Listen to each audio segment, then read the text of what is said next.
আসসালামু আলাইকুম সবাইকে। যে যেখান থেকে আজকের জেনেসিস অনলাইন ইউনিভার্সিটির সেশনটি দেখছেন সবাইকে স্বাগত জানাচ্ছি। আজকে জেনেসিস অনলাইন ইউনিভার্সিটির জন্য একটি অনবদ্য দিন, কারণ আমরা আমাদের সাথে পেয়েছি বাংলাদেশের জীবন্ত লিজেন্ড, বাংলাদেশে যার হাত ধরে রিউমাটোলজি সাবজেক্টটি প্রতিষ্ঠিত এবং বিকশিত হয়েছিল, আমাদের সবার পরিচিত এবং শ্রদ্ধেয় স্যার ডক্টর সৈয়দ আতিকুল হক স্যার। স্যার প্রতিষ্ঠাতা চেয়ারম্যান বঙ্গবন্ধু শেখ মুজিবুর রহমান মেডিকেল বিশ্ববিদ্যালয়ের রিউমাটোলজি বিভাগ, এবং স্যার বর্তমানে চেয়ারম্যান হিসেবে দায়িত্ব পালন করছেন অ্যাপলার অর্থাৎ Asia Pacific league of association for rheumatology. দেশি এবং বিদেশি অসংখ্য জার্নালে স্যারের লেখা এবং গবেষণা প্রকাশিত হয়েছে। স্যারকে অসংখ্য ধন্যবাদ জানাচ্ছি আজকে আমাদের মাঝে সময় দেওয়ার জন্য। তো আমরা অধীর আগ্রহে স্যারের সেশনের জন্য অপেক্ষা করছি। স্যারকে অনুরোধ জানাচ্ছি স্যারের সেশনটি শুরু করার জন্য। Sir please. অনেক ধন্যবাদ। আমি সবাইকে স্বাগত জানাচ্ছি। আমার এই টপিকটা, আমি জানি যে অস্টিওআর্থ্রাইটিস হচ্ছে একটা নিরস সাবজেক্ট। এটা মেকানিক্যাল, খানিকটা মেকানিস্টিক, যান্ত্রিক। এর মধ্যে ওই রিউমাটয়েড আর্থ্রাইটিস, এসএলই, ডায়াবেটিস, তারপরে থাইরোটক্সিকোসিস, এদের মতন রসালো কোনো এনজাইম, হরমোন বা এসব কিচ্ছু নাই এখন পর্যন্ত, যার জন্য এটাকে একটা নিরস সাবজেক্ট বলে বলা হয়। যা চিকিৎসাও সব হচ্ছে খুবই মেকানিস্টিক।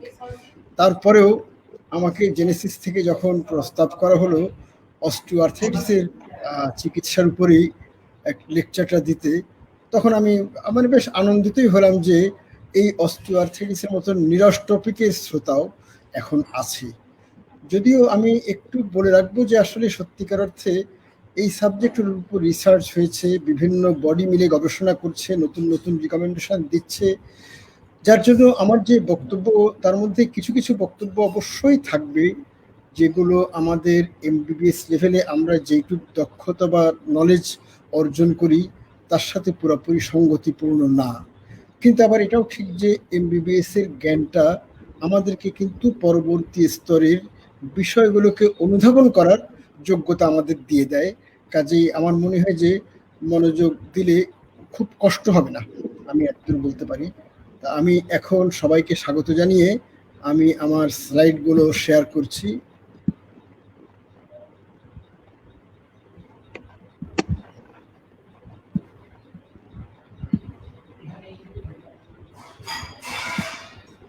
তাহলে আমার বিষয়বস্তুটা হচ্ছে ট্রিটমেন্ট অফ অস্টিওআর্থ্রাইটিস।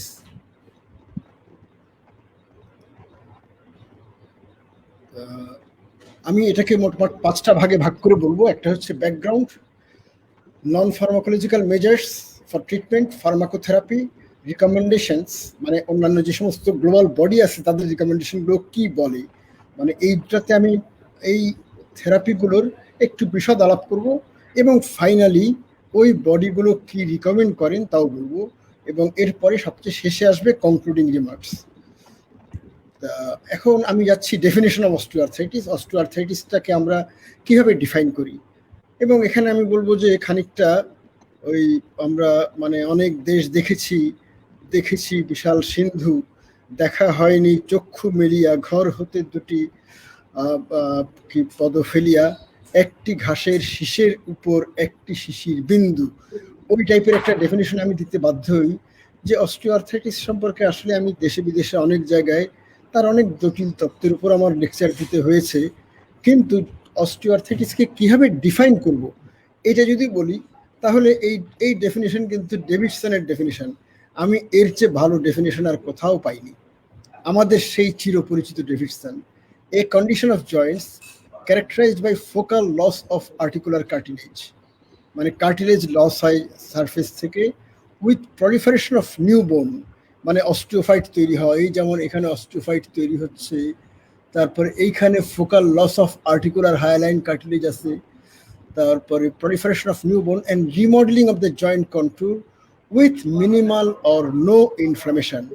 এখানে কোনো ইনফ্লামেটরি ফ্লুইড অ্যাকুমুলেট করে না, বা করলেও খুবই সামান্য পরিমাণে, খুব অল্প থাকে। Clinically manifested by mechanical joint pain. Mechanical joint pain বলতে আমরা বুঝাই যেই ব্যথাটা বিশ্রামের পরে কমে, বিশ্রাম নিলে কমে এবং জয়েন্টটাকে ব্যবহার করলে বাড়ে, এটাকে আমরা বলি মেকানিক্যাল। আর যেটা বিশ্রামে বাড়ে অথচ অ্যাক্টিভিটিতে কমে, সেটাকে আমরা বলি ইনফ্ল্যামেটরি। এখানে অস্টিওআর্থ্রাইটিসকে ডিফাইন করা হয়েছে যে এখানে পেইন থাকবে, but that pain should be mechanical. কোথায় কোথায় অস্টিওআর্থ্রাইটিস হয়? নি, সবচেয়ে কমন হচ্ছে নি, তারপরে ডিআইপিস, সিএমসি, এটা হচ্ছে সিএমসি 1 মানে কার্পোমেটাকার্পাল, তারপরে স্পাইনেও হতে পারে, যেখানে আমরা স্পন্ডাইলোসিস বলি, হিপসে হয়, এবং অন্যান্য বিভিন্ন জয়েন্টে হতে পারে। আমাদের অস্টিওআর্থ্রাইটিসের ইম্পর্টেন্সটা কোথায়? মানে আমি এটা হচ্ছে most common form of arthritis এবং major cause of pain, disability, health care seeking and health expenditure in older people. Older পিপলে হেলথ এক্সপেন্ডিচার একটা বড় কারণ, এবং আমি এই জন্যই একদিকে যেমন অবাক হয়েছি, তেমনি অত্যন্ত চমৎকৃত হয়েছি জেনেসিসের এই টপিকটা বাছাই করা নিয়ে। ন্যাচারাল কোর্সটা কেমন? ন্যাচারাল কোর্স হচ্ছে chronic pain with exacerbations and remission, মানে মাঝে মধ্যে মাথা চাড়া দেবে, মাঝে মধ্যে কমবে। এপিসোডস অফ ইনফ্লামেশন, কখনো কখনো ইনফ্লামেশন হয়, যদিও ফ্লুইড অ্যাকুমুলেশন এবং জয়েন্ট সোয়েলিংটা খুব কম হয়। Slowly progressive loss of joint space, ধীরে ধীরে ওই যে আর্টিকুলার হায়ালাইনটা লস হয়ে জয়েন্ট স্পেসটা কমতে থাকে। আর আলটিমেটলি শতকরা 10 ভাগের ক্ষেত্রে জয়েন্ট রিপ্লেস করার দরকার হয়। এখানে আমি এই নি অস্টিওআর্থ্রাইটিসের 3টা ক্রাইটেরিয়া দেখাচ্ছি, এবং আমার কিন্তু এই 3টা ক্রাইটেরিয়া দেখার উদ্দেশ্য এক ঢিলে 2 পাখি মারা। মানে একদিকে আমি জয়েন্ট মানে ক্লিনিক্যাল নি অস্টিওআর্থ্রাইটিস ডায়াগনোসিসের ক্রাইটেরিয়াও জানাবো, আবার এট দ্য সেম টাইম এই একই স্লাইডে নি অস্টিওআর্থ্রাইটিসের ক্লিনিক্যাল ফিচার্সগুলো কি সেগুলোও বলবো। এখানে 3টা ক্রাইটেরিয়া, 3টা বডি। নাইস হচ্ছে ইউএসএ, এটাকে বলা হয় national institute for health care and clinical excellence. Euler হচ্ছে ইউরোপিয়ান লিগ অ্যাগেন্স্ট রিউমাটিজম, আর এসিআর হচ্ছে আমেরিকান কলেজ অফ রিউমাটোলজি। এই সবুজগুলোর মানে হচ্ছে এই 3টা ক্রাইটেরিয়া অবশ্যই থাকতে হবে, আর হলুদের মানে হচ্ছে এগুলোর মধ্যে নির্দিষ্ট সংখ্যক। নাইসে কোনো হলুদ নাই, মানে সবুজ 3টা থাকতেই হবে। ইউলারে হলুদ কমপক্ষে একটা, আর এসিআরে মানে একটা হচ্ছে সবুজ, মানে এইটা থাকতেই হবে, আর বাকি অজস্র হলুদের মধ্যে 3টা বা তার চেয়ে বেশি থাকলে চলবে। এখন এর মধ্যে একটা হচ্ছে এইজ 45, 40, 50, তার মানে আমরা ধরেই নিতে পারি যে osteoarthritis is almost an exclusive disease, exclusive to the age group above 40 years. তারপরে activity or usage related pain, যেটাকে আমি বললাম যে মেকানিক্যাল পেইন, এটা কিন্তু প্রত্যেকেরই এই 3টা বডিরই বাধ্যতামূলকের মধ্যে আছে। No early morning stiffness, early morning stiffness, সকালে ঘুম থেকে উঠলে জয়েন্ট জড়ো হয়ে থাকা, এটাকে বলা হয় আর্লি মর্নিং স্টিফনেস, অথবা early morning stiffness limited to less than 30 minutes. এটা mandatory in NICE and EULAR, but এটা optional for ACR. Functional limitation মানে কাজের লিমিটেশন, এটা ইউলারে হচ্ছে মাস্ট, কিন্তু আর বাকিগুলোর জন্য এমন কিছু রাখা হয়নি। তার মানে আমরা বলতে পারছি যে এই 3টা হচ্ছে symptoms, predominant symptoms of osteoarthritis. আর সাইন্সের মধ্যে crepitus, restricted range of motion, মানে হাঁটুকে পুরা ভাঁজ করা যায় না, বোন এনলার্জমেন্ট, বোন মার্জিন টেন্ডারনেস, এবং নো পালপেবল ওয়ার্মথ। এই 5টা হচ্ছে সাইন, এক্সামিন করলে আমরা পাবো। এগুলোর সমন্বয়ে আমরা নি অস্টিওআর্থ্রাইটিস ডায়াগনোস করতে পারি। আমি আসলে ক্লিনিক্যাল ফিচার সম্পর্কে আর বলবো না। গোলস অফ ট্রিটমেন্ট, গোলগুলো কি কি? একটা হচ্ছে কন্ট্রোল পেইন অ্যান্ড সোয়েলিং, পেইনটাকে কমানো এবং সোয়েলিংও কমানো। Prevent progression of the process, এই প্রোগ্রেসের প্রিভেনশন মানে এই প্রসেসটার প্রোগ্রেশনটাকে প্রিভেন্ট করা। তার মানে ওই যে আর্টিকুলার হায়ালাইন কার্টিলেজের ডিস্ট্রাকশন বা erosion followed by progressive narrowing of the joint space, এটাকে প্রিভেন্ট করা আমাদের আরেকটা চাহিদা। মিনিমাইজ ডিসএবিলিটি, সবাই ডিসেবলড হন, কাজে সেই ডিসএবিলিটিটাকে মিনিমাইজ করা এবং কোয়ালিটি অফ লাইফটাকে ইমপ্রুভ করা, এগুলি হচ্ছে আমাদের 4টা অবজেক্টিভ অফ ট্রিটমেন্ট। এখানে আমি ডারউইনের একটা বক্তব্য একটু কোট না করে পারছি না। It is not the strongest of the species that survive, মানে স্পেসিসের মধ্যে যারা সবচেয়ে শক্তিশালী মাসল পাওয়ার, তারা যে সার্ভাইভ করে তা ঠিক না। যেমন ডাইনোসর ছিল অত্যন্ত পাওয়ারফুল স্ট্রং, কিন্তু সার্ভাইভ করেনি। নট দ্য মোস্ট ইন্টেলিজেন্ট, সবচেয়ে ইন্টেলিজেন্ট হয়ে যে সার্ভাইভ করবে তাও না, but the one most responsive to changes, যে স্পেসিস চেঞ্জে বেশি ভালো রেসপন্ড করতে পারবে সেই বেশি সার্ভাইভ করবে। এবং এটাও ঠিক যে আমি আমার এই শিক্ষকতা জীবনে আমি শিক্ষক হিসাবে প্রথম সিলেট মেডিকেলে জয়েন করি 1989 সালে। বলতে পারি যে শিক্ষকতা জীবনের প্রায় 31 বছর। এই 31 বছর ধরে আমি অস্টিওআর্থ্রাইটিস সম্পর্কে যা কিছু পড়েছিলাম তার অনেক কিছুই কিন্তু বাতিল হয়ে গেছে এই 2019-এর আমেরিকান কলেজ অফ রিউমাটোলজির এই নতুন রিকমেন্ডেশনে। অনেক কিছু বাতিল। এবং আমি এতদিন ধরে যেই লেকচারটা দিচ্ছিলাম এবং সেই লেকচারে অনেকগুলো টপিক ছিল যেগুলো আমি আমার লেকচারটা দেওয়ার প্রসঙ্গে বলবো, যেগুলি আমার খুব প্রিয় ছিল, যেগুলি বলতে আমি আনন্দ পেতাম, যেগুলি আমি পরীক্ষায় জিজ্ঞেস করতাম, পরীক্ষায় ছাত্ররা না পারলে তাদের উপর ক্ষেপেও যেতাম। সেই ধরনের অনেক জিনিস কিন্তু এখন বাতিল হয়ে গেছে এই নতুনটাতে। এবং এটাতে কিন্তু আমি যদি রেসপন্ড না করি তাহলে আমি সার্ভাইভ করব না।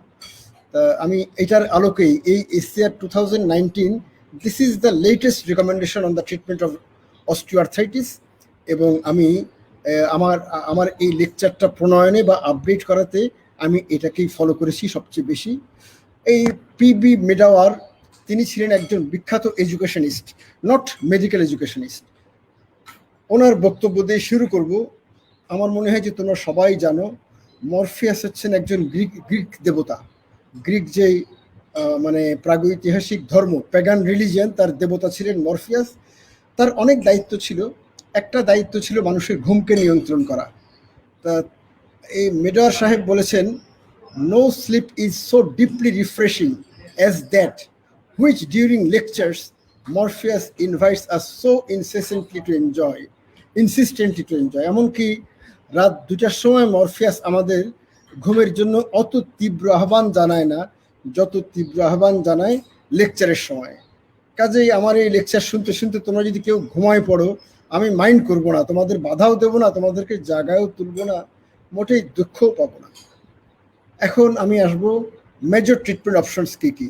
একটা হচ্ছে নন ফার্মাকোলজিক্যাল আর একটা ফার্মাকোথেরাপি। আমি এখন যাচ্ছি আমার সেকেন্ড সেকশন, সেটা হচ্ছে non pharmacological measures. Non pharmacological মেজার্সে যেগুলো আছে, নাম্বার 1 হচ্ছে education, number 2 weight loss, number 3 exercise, number 4 joint protection, number 5 physiotherapy, এবং নাম্বার 6টা এখানে ঢাকা পড়ে গেছে। আচ্ছা, এটা আমি হাইড করতে পারি কিনা দেখি। না, হাইড করা যাচ্ছে না, ঠিক আছে, অসুবিধা নাই। এটা হচ্ছে সার্জারি। পেশেন্ট এডুকেশন, আমরা পেশেন্টকে কিসের উপর এডুকেট করব?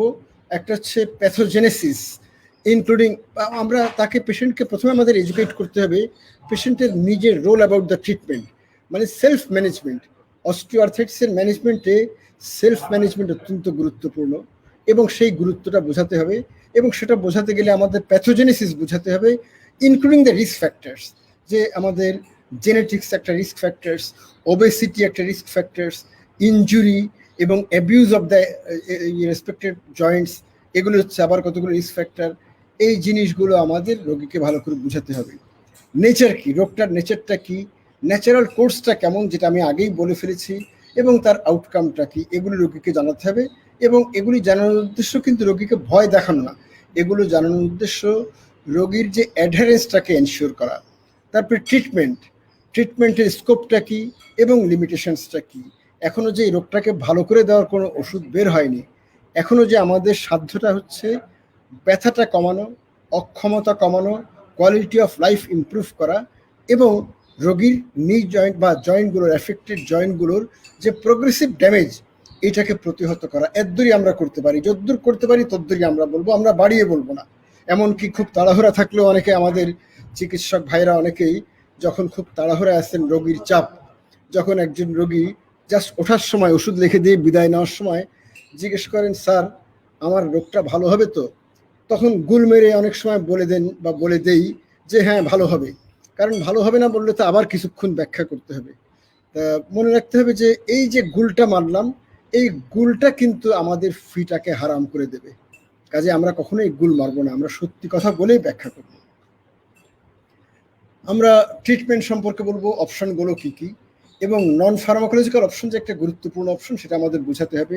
Scope and limitation, not curative, the treatment is not curative, it allays sufferings, it slows the progression. Treatment adhere করে থাকার গুরুত্ব, এবং সেলফ ম্যানেজমেন্ট, এবং সেই সেলফ ম্যানেজমেন্টের মধ্যে আউটকাম মেজারগুলো আমাদের বলতে হবে। আচ্ছা, আমাদের এরপরে disease activity measures. Disease activity measure কতগুলো আছে যেগুলো আমাদের নিজেদের, আমরা ডাক্তাররা ব্যবহার করতে পারি। আর সেগুলো বেসিক্যালি আমি বলবো সেগুলো হচ্ছে basically design for practice of rheumatology, তারপর ইন্টারনাল মেডিসিন, অর্থোপেডিক্স এবং ফিজিয়াট্রি। এই কতগুলো ক্যাটাগরির ব্যবহারের জন্য সেভাবে তৈরি করা। সেগুলো আমি আজকের এই লেকচারে আমি সেগুলো দেখাবো না, কিন্তু যেটা পেশেন্টরা নিজেরা ব্যবহার করতে পারেন এবং পেশেন্টদেরকে আমাদের শেখানো উচিত, আমি সেটাই দেখাবো। সেটা হচ্ছে একটা ভিজুয়াল অ্যানালগ স্কেল। আমার কি পারপাস, কেন আমি এই অ্যাক্টিভিটি মেজার্স ব্যবহার করব? একটা হচ্ছে assessment of the efficacy and adverse effects of treatment. আমরা এফিকেসি, ওষুধটা কতখানি কার্যকর হলো, এবং ওষুধটা আমাদের চিকিৎসা যদি কাজ হয়ে থাকে তাহলে তো ভালো, যদি কাজ না হয় তাহলে আমাদের ট্রিটমেন্টটাকে অ্যাডজাস্ট করতে হবে, আমাদের ওষুধ যোগ করতে হতে পারে, ওষুধ বদলাতে হতে পারে। এই উদ্দেশ্যে আসলেই দরকার আছে কিনা বোঝার জন্যই আমাদের এই টুলগুলোর ব্যবহার। এটার জন্য আমরা ব্যবহার করে থাকি ভিজুয়াল অ্যানালগ স্কেল।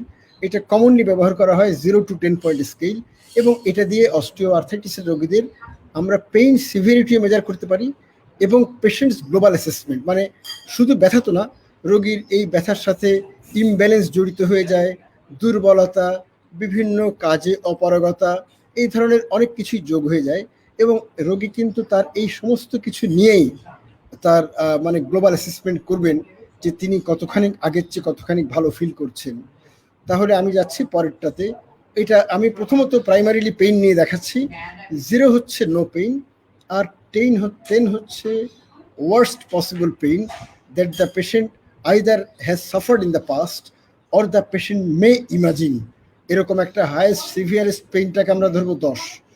এবং যদি একজন পেশেন্ট বলেন যে আমার এই মুহূর্তে ব্যথা 8, আমাকে 1.5 মাস পরে, আমার চিকিৎসার 1.5 মাস পরে এসে বললেন ব্যথাটা 8ই রয়ে গেছে, বাড়েনি, অথবা 9 হয়ে গেছে, অথবা কমলেও মাত্র 1 কমে 7 হয়েছে, তখন কিন্তু আমাদের ধরতে হবে যে আমাদের ট্রিটমেন্ট ব্যর্থ, আমাদের ট্রিটমেন্ট স্ট্র্যাটেজিতে কোনো একটা পরিবর্তন আনতে হবে।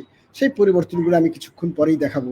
যদি রোগী বলেন যে 6, তাহলে আমরা বলবো যে হ্যাঁ, খানিকটা উন্নতি হয়েছে, কিন্তু এই উন্নতিটা যথেষ্ট না। আর রোগী যদি বলেন যে 2, তাহলে অনেক উন্নতি হয়ে গেছে, এখন বরং আমাদের সময় আসবে ট্রিটমেন্টটাকে ডিএসকেলেট করা, মানে ট্রিটমেন্টটাকে কমানো। এই একই স্কেল আবার আমরা ব্যবহার করতে পারি, ওই যে বললাম যে পেশেন্টস জেনারেল অ্যাসেসমেন্ট, তার লাইফের যে গ্লোবাল অ্যাসেসমেন্ট, তার উপরে পেশেন্টের শরীর সামগ্রিকভাবে, মন, শরীর, সামর্থ্য সব কিছু মিলিয়ে কেমন লাগছে। পেশেন্ট হয়তো বলতে পারেন যে হ্যাঁ, আমি যখন আসছিলাম প্রথম তখন আমার পেইন ছিল 8 এবং গ্লোবাল অ্যাসেসমেন্ট 7, এখন ওষুধ খাওয়ার পর আমার পেইনটা কমে হয়েছে 5, কিন্তু গ্লোবাল অ্যাসেসমেন্ট 7-এর জায়গায় হয়ে গেছে 8, কারণ ওষুধের সাইড এফেক্টের জন্য দুর্বলতা, মাথা ঘোরা, অরুচি, এইসব কিছু এসে এটাও বলতে পারেন। কাজে আমাদের এই জন্য গ্লোবাল অ্যাসেসমেন্টটাকেও আমাদের অ্যাড্রেস করতে হবে। ওয়েট লস, নি অস্টিওআর্থ্রাইটিসের ক্ষেত্রে দেখা গেছে যে 10% of the loss of body weight from, যাদের একটু ওভারওয়েট কিংবা ওবেজ, তাদের যদি বডি ওয়েট 10% তারা যদি কমাতে পারেন, তাহলে দেখা যায় যে 18 মাস পর তাদের একই ওয়েটের যারা কোনো ওয়েট লুজ করেননি তাদের তুলনায় 50% ব্যথা কমে, 50% by loss of 10% of the body weight in patients with overweight or obesity, তাদের ক্ষেত্রে। এবং এই রিলেশনটা লিনিয়ার, মানে যতখানি ওজন কমিয়েছেন ঠিক সেই হারে ব্যথা কমা।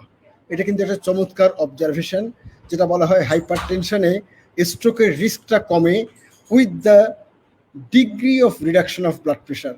ব্লাড প্রেশার যতখানি কমবে স্ট্রোকের রিস্ক ততখানি কমবে। এটা একদম লিনিয়ার, ঠিক এটাও ঠিক তেমনি লিনিয়ার। এবং হিপ ওয়ের ক্ষেত্রে এটা অতটা স্টাডি করা হয়নি, কিন্তু যা রিপোর্ট আছে তাতে মনে হয় যে নি ওয়ের কাছাকাছি রেজাল্ট, যদিও হিপ ওয়ে আমাদের দেশের জন্য খুব বড় সমস্যা না, আমাদের দেশের রেয়ার। আচ্ছা, এবার এক্সারসাইজের কথা বলবো। এক্সারসাইজ হচ্ছে অ্যারোবিক এক্সারসাইজ, যার মধ্যে আছে non impact or no impact exercises, sports, যেমন ওয়াকিং, সাইক্লিং, সুইমিং। সাইক্লিং বলতে অবশ্য বোঝায় একটু উঁচু সিট, যেন হাঁটুটা ভাঁজ করতে যেও আমাদের ওই অ্যাঙ্গেলটা মানে 120-এর চেয়ে কম না হয় হাঁটুতে অ্যাঙ্গেল, এটা মানে বেশি ভাঁজ করা যাবে না আর কি, মোদ্দা কথা হচ্ছে এটা। নিউরোমাস্কুলার ট্রেনিং বা নিউরোমাস্কুলার এক্সারসাইজ, কেউ কেউ এটাকে বলেন নিউরোপ্রিওসেপটিভ এক্সারসাইজ, কেউ কেউ বলেন ব্যালেন্সিং এক্সারসাইজ। দেখা গেছে যে নি অস্টিওআর্থাইটিসের ক্ষেত্রে কিছু ইমব্যালেন্স হয় এবং সেই ইমব্যালেন্স কারেকশনের জন্য এই এক্সারসাইজগুলো ভালো কাজ করে। তা মানে এগুলো মোটামুটি স্ট্রংলি রিকমেন্ডেড। তাইচি হচ্ছে একটা Chinese mind body control exercise এবং এইটার রেজাল্ট দেখা গেছে খুবই ভালো এবং this is also strongly recommended. এবং তোমরা যারা এটা সম্পর্কে বিশদ জানতে চাও তারা ইউটিউবে সার্চ দিলে পেয়ে যাবা। তাইচির উপর ভালো একজনের একটা ভালো ইউটিউব ভিডিও আছে, পিটার চ্যান সম্ভবত নাম, ওনারটা খুবই ভালো। এটা তোমরা এটা দেখতে 10 মিনিটের একটা ভিডিও, ওটা থেকে তোমরা শিখে নিতে পারো। তারপরে এখানে আমি আমার দুঃখটা বলবো, আমার এই স্লাইডে কিন্তু আগে আরও কিছু এক্সারসাইজের কথা ছিল, যেমন muscle strengthening exercise, range of motion exercise, কিন্তু ইদানিংকার রিকমেন্ডেশনে দেখা গেছে যে এগুলো কোনো উপকার করে না, সেজন্য এগুলি বাদ দেওয়া হয়েছে।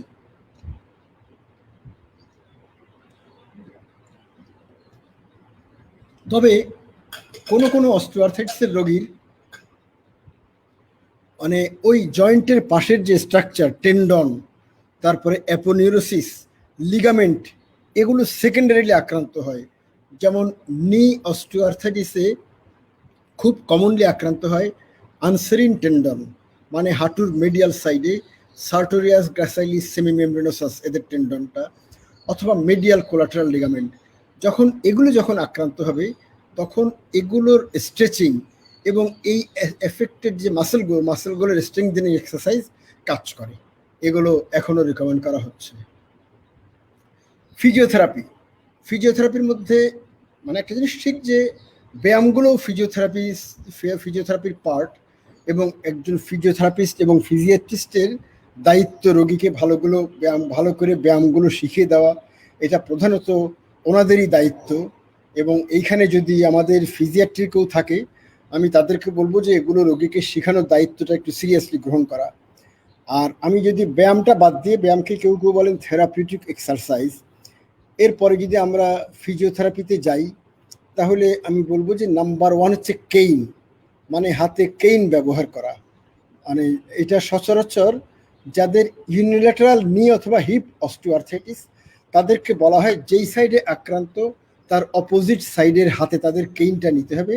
এই কেইন ব্যবহার করা, কেইনের সাথে পায়ের মুভমেন্টটাকে সিনক্রোনাইজ করা, তারও কিন্তু একটা আর্ট আছে, বৈশিষ্ট্য আছে, এবং ফিজিওথেরাপিস্ট বা ফিজিয়াট্রিস্টদের এগুলোও রপ্ত করতে হবে এবং রোগীদেরকে বোঝাতে হবে। এবং বলা হয় যে এইটা ইউনিল্যাটারাল অস্টিওআর্থাইটিসে খুব চমৎকার কাজ করে, কিন্তু বাইল্যাটারালও কাজ করে, মানে তাদের দুই হাতেই হয়তো কেইন নিতে হতে পারে। এবং এই কেইনটা রিকমেন্ড করা হয় যাদের আছে large impact on ambulation, pain and joint stability, তাদেরকে আমরা কেইন এনকারেজ করব। মানে একটু মাইল্ড অস্টিওআর্থাইটিস নিয়ে প্রথম আমার কাছে আসছেন, জাস্ট 2 মাস ধরে ব্যথা, আমরা পাইকারিভাবে তাদের সবাইকে কিন্তু কেইনের কথা বলবো না, কিন্তু এই এসআর মানে স্ট্রং স্ট্রেংথ অফ রিকমেন্ডেশন, এটা হচ্ছে স্ট্রং। আচ্ছা, অর্থোসিসের মধ্যে আমরা হাঁটুতে ব্যবহার করি টিবিওফেমোরাল ব্রেস, আর আরেকটা হচ্ছে প্যাটেলোফেমোরাল ব্রেস। যাদের টিবিওফেমোরাল কম্পার্টমেন্টের অস্টিওআর্থাইটিস আছে তাদের জন্য এভিডেন্সটা হচ্ছে স্ট্রঙ্গার, মানে এই ব্রেসের এফিকেসি। এবং বলা হয় যে এই যে স্ট্রেংথ অফ রিকমেন্ডেশন হচ্ছে strong, impact on ambulation, joint stability and pain যদি সাফিসিয়েন্টলি লার্জ হয় তাহলে তাদেরকে আমরা এই ব্রেসের কথা বলবো। প্যাটেলোফেমোরাল কম্পার্টমেন্টের জন্য বলা হয় যখন ইম্প্যাক্ট ইজ ভেরি লার্জ, এবং এখানে কন্ডিশনালি রিকমেন্ডেড কারণটা হচ্ছে এখানেই যে এইটার জন্য এভিডেন্সটা টিবিওফেমোরালের জন্য যতখানি স্ট্রং অতখানি স্ট্রং না, এই জন্য কন্ডিশনাল। ফার্স্ট কার্পোমেটাকার্পাল জয়েন্ট, আমাদের যে বুড়া আঙ্গুলের গোড়া, ওখানকার যে অস্টিওআর্থাইটিস, তার জন্য সিএমসি অর্থোসিস পাওয়া যায়, এইটারও এফিকেসির ভালো রিপোর্ট আছে। আমি এতদিন যাবৎ সবাইকে শিখিয়ে এসেছিলাম মেডিয়াল টেপিং অফ প্যাটেলা ফর নি অস্টিওআর্থাইটিস, তা মানে প্যাটেলাকে একটু মিডিয়াল সেটে পুশ করবে এই ধরনের, এবং lateral wedging insole for medial compartment knee way, medial compartment insole for, এগুলি সব একদিন ধরে পড়িয়েছিলাম। আমার এইখানে এগুলো সবগুলোর ছবি ছিল এবং আমি সেই ছবিগুলো দেখাতাম, কিন্তু মনের কষ্ট নিয়ে এবার আমি সেই সমস্ত ছবি ডিলিট করে দিয়েছি লেকচার থেকে, লেকচারটির জন্য ছোট হয়ে গেছে। Evidences are not enough for, এগুলো সব বাতিল। থার্মোথেরাপি, এই যে আগেকার দিনে এগুলি রেকমেন্ড করা হতো, superficial heat including moist heat, balneotherapy, এগুলো এখন আর রেকমেন্ড করা হচ্ছে না, কারণ এফিকেসি তেমন না। এখন আমাদের জয়েন্ট প্রোটেকশনের জন্য রোগীকে আমাদের বলতে হবে কতগুলো কাজ করতে হবে। কি কি? একটা হচ্ছে walk on flat level surfaces, একটা সমতল সারফেসের উপর হাঁটা কিন্তু হাঁটুর জন্য উপকারী। এবং বলা হয় যে রোগী কতক্ষণ হাঁটবেন জিজ্ঞেস করেন, আমরা আগেকার দিনে বলতাম সর্বোচ্চ আধ ঘন্টা, এখন আমরা বলবো যে pain should be the only limiting factor. যদি আপনার 20 মিনিট হাঁটলে যদি ব্যথা শুরু হয়, আপনি 15 মিনিট হাঁটবেন। যদি আপনার 45 মিনিট হাঁটলে ব্যথা শুরু হয়, আপনি 40 মিনিট হাঁটবেন। As long as you can, with a limit set by the onset of pain. তারপরে use of canes, wear supportive shoes. সেই সাপোর্টিভ শুটা কেমন হবে? একটা হচ্ছে আমাদের আর্চ অফ দ্য ফুটকে সাপোর্ট করতে হবে, মানে আর্চের সাথে কমপ্লাই করে তৈরি করা, এবং ওয়েল কুশন সোল, মানে সফট ওয়েল কুশন সোল হতে হবে। এবং যখন রোগীর ব্যথাটা খুব বেড়ে যাবে হাঁটুতে, তখন 12 থেকে 24 ঘন্টার রেস্টেরও একটা বড় উপকার আছে। কি কি জিনিস রোগী করবেন না, এগুলি হচ্ছে এই স্লাইড হচ্ছে যেগুলি করবেন, এবং যাদের এই সব কিছুতে কাজ হবে না তাদের জন্য যদি টিবিওফিমোরাল কম্পার্টমেন্ট ওয়ে হয়ে থাকে তাহলে টিবিওফিমোরাল ব্রেস যোগ হবে। তাইলে এখন ডোন্ট, কি কি তিনি করবেন না, একটা হচ্ছে এক্সেসিভ স্কোয়াটিং, এটাকে অ্যাভয়েড করবেন, যেমন use of commode instead of toilet pan, প্যানের জায়গায় কমোড ব্যবহার করা।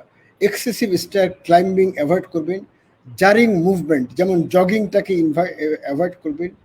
High impact activity such as running, prolong standing, যদিও বলা হয় several short periods of standing walking, এগুলি কিন্তু ভালো। আচ্ছা, psychosocial factors are very important. বলা হয় যে অস্টিওআর্থ্রাইটিসের পেইনের প্যাথোজেনেসিসের মডেলটা হচ্ছে বায়োসাইকোসোশ্যাল। কাজে আমাদের ডিপ্রেশন থাকলে ডিপ্রেশনকে ট্রিট করতে হবে এবং প্রয়োজন হলে সাইকিয়াট্রিস্টের কাছে রেফার করতে হবে। ডিপ্রেশনের ট্রিটমেন্ট নন সাইকিয়াট্রিস্টে যদি আমরা করতে যাই, আমরা কিন্তু বড় বড় ভুল করতে পারি।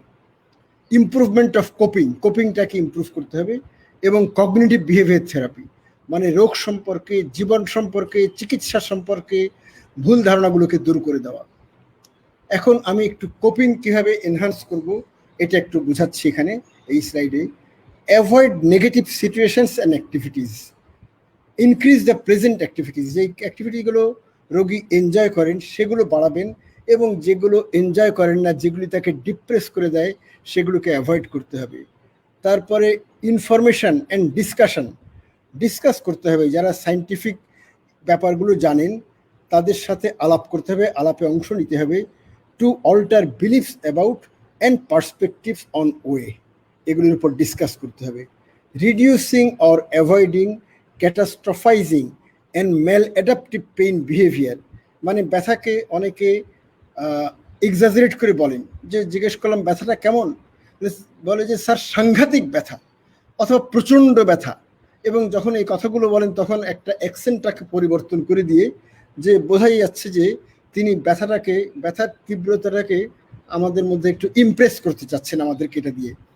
তা কিন্তু যেই মানুষরা সেগুলি বলবেন না, যারা সাধারণ টোনে সাধারণ বিশেষণ ব্যবহার করে বলবেন, তারা কিন্তু তাদের ব্যথার সাথে কোপ করার ক্ষমতাটা বেশি থাকে।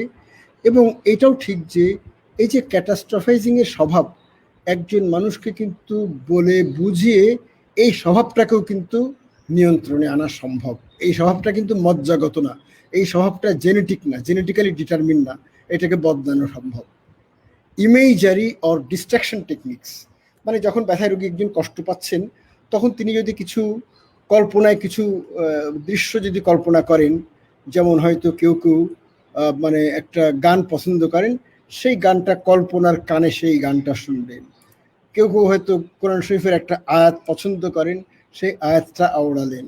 কেউ একটা সিনেমার কোনো একটা দৃশ্য পছন্দ করেন, তারা সেই দৃশ্যটা মনের চোখে দেখলেন। এগুলোকে বলা হয় imagery. Expanding social contact and better use of social services এবং রিল্যাক্সেশন টেকনিক্স। এইবার আমি যাব ফার্মাকোথেরাপি। এখানে একটু অসলার সাহেবের কথা তোমরা সবাই জানো। উনি একজন বিখ্যাত চিকিৎসক এই সময়টার, বেসিক্যালি কানাডিয়ান, কিন্তু আমেরিকান জন হপকিন্সও প্রফেসর হিসেবে অনেকদিন কাজ করেছেন। এবং বর্তমানে আমাদের দেশে আমরা যেই model of post graduate medical education প্রবর্তন করেছি, যেটাকে বলা হয় রেসিডেন্সি মডেল, এটা কিন্তু ওনার প্রবর্তন করা ছিল। উনি প্রথমে আমেরিকায় প্রবর্তন করেন, তারপর নিজ দেশে কানাডায় ফিরে যে কানাডাতেও প্রবর্তন করেন। এবং উনি আবার অসলার ওয়েবার রেন্ডু সিনড্রোম এবং অসলার নোডের আবিষ্কারকর্তা। এবং এই মানুষটা কিন্তু আরেকটা কারণে খুবই বিখ্যাত, যে তিনি শুধু একজন বড় বিজ্ঞানী এবং বড় ক্লিনিশিয়ান ছিলেন না, তিনি একজন জায়েন্ট ক্লিনিশিয়ান। তার পাশাপাশি তিনি ছিলেন, মানে তিনি তার কলিগদের মধ্যে খুব পপুলার ছিলেন। সেই যুগে কিন্তু ওই লেভেলে, মানে উঁচু লেভেলটাতে কলিগদের মধ্যে একটা পারস্পরিক রেশারেশি কাজ করতো, এটা এখনো কাজ করে। তা সেখানে বন্ধুত্ব থাকে না, সেখানে থাকে হিংসা, প্রতিযোগিতা এবং কে কারটাকে দখল করবে সেই চেষ্টা থাকে। তা কিন্তু সেই পরিস্থিতি, মানে সেই বিজ্ঞানের টপ লেভেলে থেকেও তিনি কিন্তু তার আশপাশের সবগুলো মানুষের মধ্যে খুব পপুলার ছিলেন। এবং ওনার পপুলারিটির মূল সূত্র ছিল তিনি প্রচুর জোক জানতেন, তিনি ছিলেন জোকের স্টক, এবং তিনি প্রত্যেকটা প্রসঙ্গে এক একটা জোক পেড়ে নিয়ে আসতে পারতেন। তা এখন এইটা হচ্ছে, তোমরা হয়তো অনেকেই জানো না, আমাদের মাহমুদ হাসান স্যারেরও সেই গুণটা আছে। আমি ওনার সাহচর্য দীর্ঘদিন পেয়েছিলাম, এবং তিনি কিন্তু প্রত্যেকটা প্রসঙ্গে এক একটা জোক ছাড়তে পারেন। তা সেই অজলার সাহেব বলেছিলেন, the desire to take medicine is perhaps the greatest feature which distinguishes man from animal. মানে মানুষ ওষুধ খেতে চায় এবং অন্যকে ওষুধ সাজেস্ট করতে চায়, কিন্তু গরু তা করবে না, পিঁপড়া তা করবে না। এবং কি কি ওষুধ আছে এই হার্টের অস্টিওআর্থ্রাইটিসের জন্য, কি কি ওষুধ ব্যবহার করার অভিজ্ঞতা আমাদের বিদ্যুৎ সমাজের আছে। Paracetamol, oral NSAIDs, topical NSAIDs, topical capsaicin, steroid injection, opioids, duloxetine, visco supplementation, platelet rich plasma, stem cells, অনেক কিছু আছে, আরো অনেক কিছু আছে। আদার রস, তেঁতুলের রস, ক্যাটস ক্ল, মাঙ্কিস ক্ল, এই ধরনের অনেক কিছুই ছিল, আমি সেগুলি আর আলাপ করব না। এখন আমি এগুলো সম্পর্কে কিছু কিছু সাইন্টিফিক এভিডেন্স নিয়ে একটু আলাপ করবো। প্যারাসিটামল, এটা এখন আর রেকমেন্ড করা হচ্ছে না, যদিও ঠিক এর আগের যে এশিয়ার রিকমেন্ডেশন সেটা ছিল 2012, সেখানে প্যারাসিটামল ছিল ফার্স্ট লাইন ফার্মাকোথেরাপি। এখন প্যারাসিটামল কমপ্লিটলি বাদ। কেন বাদ? এই যে is no longer considered first line because increased awareness of its negligible and non-clinically significant effects of pain, মানে পেইন তেমন কমায় না। বলা হয় যে একটা আছে, মানে মিনিংফুল, ক্লিনিক্যালি মিনিংফুল ইমপ্রুভমেন্ট বলে আমাদের মানে ক্লিনিক্যাল ট্রায়োলজিতে একটা কথা আছে, মানে এটাকে সংক্ষেপে আবার বলা হয় CMI, যে কোনো সিমটমের জন্য ব্যবহার করা হয়। বলা হয় যে যদি সেই সিমটমটা কমে by 20% on a visual analogue scale, যেটা আমি একটু আগে দেখালাম যে 10 থেকে 8 হলো, 20% যদি কমে তাহলে এটাকে বলা হয় ক্লিনিক্যালি মিনিংফুল ইমপ্রুভমেন্ট। তা দেখা গেছে যে NSAID-তে সেই ক্লিনিক্যালি মিনিংফুল ইমপ্রুভমেন্টের থ্রেশহোল্ডটা রিচ করা যায় না, 20% হয় না। এবং এটাও ঠিক যে প্যারাসিটামলকে আগেকার দিনে যত সেফ মনে করা হতো, এখন আর অতটা সেফ মনে করা হচ্ছে না, পার্টিকুলারলি ফর লিভার। এবার আসবো NSAID এই এখনকার 2019 এশিয়ার রেকমেন্ডেশনে mainstay of pharmacotherapy and the strength of recommendation is strong. NSAID is superior to placebo and paracetamol and pooled effect size, ওই যে বললাম মানে ক্লিনিক্যালি মানে এফেক্ট সাইজ মানে কত পার্সেন্ট কমালো পেইনটা, সেটা এটা হচ্ছে 0.32, মানে হচ্ছে 32%, has substantial adverse effects. Indication হচ্ছে inadequate symptom relief from topical NSAID, তার মানে যাদের একটা দুটা জয়েন্টে, সুপারফিশিয়াল জয়েন্টে যখন ব্যথা হবে তখন আগে আমাদের টপিক্যাল NSAID দিয়ে চেষ্টা করতে হবে, সেটা ফেল করলে আমরা ওরাল NSAID-তে যাব। তারপরে পেইন ইনভলভিং মাল্টিপল জয়েন্ট, যেখানে আর টপিক্যাল NSAID দিয়ে পারা যাবে না, অথবা হিপ ওয়েতে তো বুঝতেই পারো টপিক্যাল NSAID অত গভীরে আর যাবে না, এদের জন্য আমাদের ওরাল NSAID দিতে হবে at minimum effective dose and for shortest period. এটা আমাদের এইভাবে দিতে হবে। শুধুমাত্র সেলেকক্সিব নিয়ে একটা স্টাডি আছে, আমাদের দেশে যদিও সেলেকক্সিব পাওয়া যায় না, যেটা লং টার্ম ব্যবহার যদি করা হয় দীর্ঘদিন এবং লাগাতার regular use, not on need basis না, তাহলে ইট offers better pain relief function and improvement in quality of life with fewer side effects. এবং বলা হচ্ছে যে যদি জিআই সাইড ইফেক্টের রিস্ক ফ্যাক্টর যদি থাকে, তাহলে আমাদের একটা প্রোটন পাম্প ইনহিবিটর অথবা মিসোপ্রোস্টল আমাদের প্রেসক্রাইব করতে হবে। তার মানে এনএসআইডি হচ্ছে ফার্মাকোথেরাপি যখন দেওয়ার ডিসিশন নেব যে সিস্টেমিক ফার্মাকোথেরাপি, তখন নাম্বার 1 চয়েস হচ্ছে একটা এনএসআইডি। আমি এইটা দেখাতাম না, এখন এটা গুরুত্বটা অনেক কমে গেছে, ডিলিটই করে দিতাম। তবুও কতগুলো জিনিসের জন্য দেখানোর টেম্পটেশনটা চেক দিতে পারিনি, মানে এটা ডিলিট না করার টেম্পটেশন। এইটা একটা গ্রুপ 431 জন যাদেরকে দেওয়া হয়েছিল কন্টিনিউয়াস সেলেকক্সি ফর 2 ইয়ার্স, আরেকটা গ্রুপ যাদেরকে ইন্টারমিটেন্ট অন অ্যাডলিব বেসিস। কন্টিনিউয়াস পাচ্ছিলেন 431 জন আর অ্যাডলিব বেসিসে 427 জন। এবং তোমাদের জন্য যেটা সবচেয়ে চমকপ্রদ ঘটনা, এই দেখো আপার অ্যাবডোমিনাল পেইন, এইটা যাদেরকে কন্টিনিউয়াস দেওয়া হচ্ছিল তাদের 1.6%, আর যাদের অ্যাডলিব তাদের 2.3%। তার মানে ইন্টারমিটেন্ট ইউজে কিন্তু আপার অ্যাবডোমিনাল পেইন বেশি। এটা তোমাদের জন্য চমকপ্রদ ঘটনা। পেরিফেরাল ইডেমা, এইটা কন্টিনিউয়াস ইউজ গ্রুপে 0.9, অথচ ইন্টারমিটেন্ট ইউজে 2.5। তারপরে নিউ অনসেট হাইপারটেনশন, এটা কন্টিনিউয়াস ইউজ গ্রুপে 2.3% আর ইন্টারমিটেন্ট ইউজ গ্রুপে 3%। তার মানে ওই যে আমরা যে একটা আশা করে থাকি এনএসআইডিটা ইন্টারমিটেন্ট ব্যবহারে সাইড এফেক্ট কম হবে, সেই আশায় কিন্তু গুড়ে বালি, সেই আশা পুরোপুরি পূর্ণ হওয়ার মতন না। এবং এটা তোমরা কেউ কেউ জানো, এখনকার যারা সর্বাধুনিক প্রজন্মের তাদের অবশ্য জানার কথা না, একসময় এনটিটিবি ওই কমপ্লায়েন্স এনশিওর করার জন্য ইন্টারমিটেন্ট দেওয়ার একটা চল করা হয়েছিল, আমাদের দেশেও দেওয়া হয়তো ডব্লিউএইচওর উদ্যোগে। কিন্তু পরে দেখা গেল যে রিফাম্পিসিন এবং আইএনএইচের সপ্তাহে 2 বার দেওয়া হতো বাই উইকলি, তাতে কিছু কিছু সাইড ইফেক্ট বেশি হয়। এবং বরং একটা সাইড ইফেক্ট আছে ইনফ্লুয়েঞ্জা লাইক ইলনেস, যেটা রেগুলার ইউজে অলমোস্ট হয় না, শুধুমাত্র ইন্টারমিটেন্ট ইউজেই হতো। তার মানে আমাদের ওই যে একটা ধারণা আছে একটা ওষুধ ইন্টারমিটেন্ট ব্যবহার করলে সাইড এফেক্ট কম হবে, কন্টিনিউয়াস ব্যবহার করলে সাইড এফেক্ট বেশি হবে, এই ধারণা আজ মিছে। তাহলে এখন এনএসআইডির একটা ঝামেলা আছে কার্ডিওভাস্কুলার রিস্ক, এবং সব এনএসআইডি কিন্তু এই রিস্ক বাড়ায়। সবচেয়ে বেশি বাড়ায় ডিক্লোফেনাক, ইন্ডোমেথাসিন আর মেলক্সিকাম। আইবুপ্রোফেন এই কার্ডিওভাস্কুলার রিস্ক নিজে অত বাড়ায় না, নিজে পাপি না, অনেকটা ওই যে বলতে পারো যে হেমোফিলিয়া মহিলাদের মতন, যে নিজেরা ক্যারি করবে অথচ নিজেরা সাফার করবে না, সেই টাইপের। কিন্তু সে অ্যাসপিরিনের এফিকেসি কমায় দেয়। তার মানে ইনডাইরেক্টলি সে ভাস্কুলার ইভেন্ট, যারা অ্যাসপিরিন পাচ্ছেন তাদের ক্ষেত্রে ইভেন্টের ঝুঁকি বাড়ায়। আর এই ইনক্রিজটা মিনিমাম হচ্ছে উইথ ন্যাপ্রক্সেন, অ্যাসিক্লোফেনাক এবং সেলেকক্সিব। আমাদের দেশে সেলেকক্সিব নাই, কিন্তু ন্যাপ্রক্সেন আর অ্যাসিক্লোফেনাক যাদের বয়স 50-এর উপরে হয়ে গেছে, ডায়াবেটিস আছে, হাইপারটেনশন আছে, যাদের কার্ডিওভাস্কুলার ইভেন্টের রিস্ক আছে, তাদের ক্ষেত্রে আমাদের ন্যাপ্রক্সেন এবং অ্যাসিক্লোফেনাকই হবে first line of treatment. NSAID in CKD, stage 4-5 CKD যদি হয়ে থাকে, ইজিএফআর লেস দেন 30, তাহলে আমরা আর ওরাল আর ব্যবহার করব না, আমরা টপিক্যাল ব্যবহার করতে পারি। আমরা স্টেজ 1-2-তে যখন ইজিএফআর আপ টু 60 আমরা ব্যবহার করতে পারি, যদিও সেই ক্ষেত্রে আমাদের সোলিনডাক, নেবুমেটন আর ডিক্লোফেনাক এই 3টাকে আমাদের একটু প্রেফার করতে হবে, কারণ এদের নেফ্রোটক্সিসিটি বাকিদের চেয়ে কম, যদিও কার্ডিওটক্সিসিটি আবার এই ডিক্লোফেনাকের কিন্তু বাকিদের চেয়ে বেশি, একটু আগের স্লাইডে আমি দেখাই ফেলছি। আচ্ছা, স্টেজ 3-তে ইন্ডিভিজুয়াল বেসিস, এটা রোগীর সাথে আলাপ করতে হবে, রোগীর চয়েসকে গুরুত্ব দিতে হবে। উনি চুজ করতে পারেন ওনার own past experience with NSAID use. আগে তিনি বলতেও পারেন যে হ্যাঁ স্যার, আমি তো আগে ডিক্লোফেনাক খাইছি, আমার কিন্তু ক্রিয়েটিনিন বাড়েনি, তাকে আমরা দিতে পারি।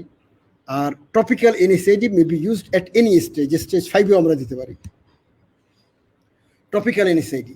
1 or few জয়েন্টস যখন এফেক্টেড থাকবে, specially knee and or hand OA, এবং হ্যান্ডে হচ্ছে যখন মাইল্ড, তখন এদেরকে আমরা টপিক্যাল এনএসআইডি দিতে পারি। আর বেশিরভাগ স্টাডি হয়েছে উইথ ডিক্লোফেনাক এবং কিটোপ্রোফেন জেল বা অয়েনমেন্ট, এগুলো দিয়ে, ভোল্টালিন এমাল জেল, তারপরে প্রোফেনিড জেল, এগুলির নাম তো তোমরা সবাই শুনছো। Effect reaches peak after 2 weeks, কিন্তু এটা খেয়াল রাখতে হবে। আমরা ওই মলম দিতে দিয়ে রোগীকে বলি না যে আপনার দিনে 3 থেকে 4 বার রেগুলার লাগাবেন এবং উপকারটা পেতে 2 সপ্তাহ লাগতে পারে, এই কথাটা বলি না। রোগীরা কিন্তু 2-3 দিন লাগায়, কোনো আরাম যখন পান না ফিরে এসে বলেন যে ডাক্তার সাহেব আপনার এই মলমে আমি কোনো আরাম পাচ্ছি না, অথবা তখন কিচ্ছু বলেন না, 2 মাস পর এসে বলেন যে আপনার মলমটা আমি লাগাইছিলাম কোনো উপকার হয়নি বলে বাদ দিয়ে দিছি। তা জিজ্ঞেস করলাম আপনি কতদিন লাগায় বাদ দিয়েছেন, বলেন যে 1 সপ্তাহ লাগায় বাদ দিয়েছিলাম। তা এগুলি যাতে না হয় আমাদের প্রথমেই সতর্ক করতে হবে।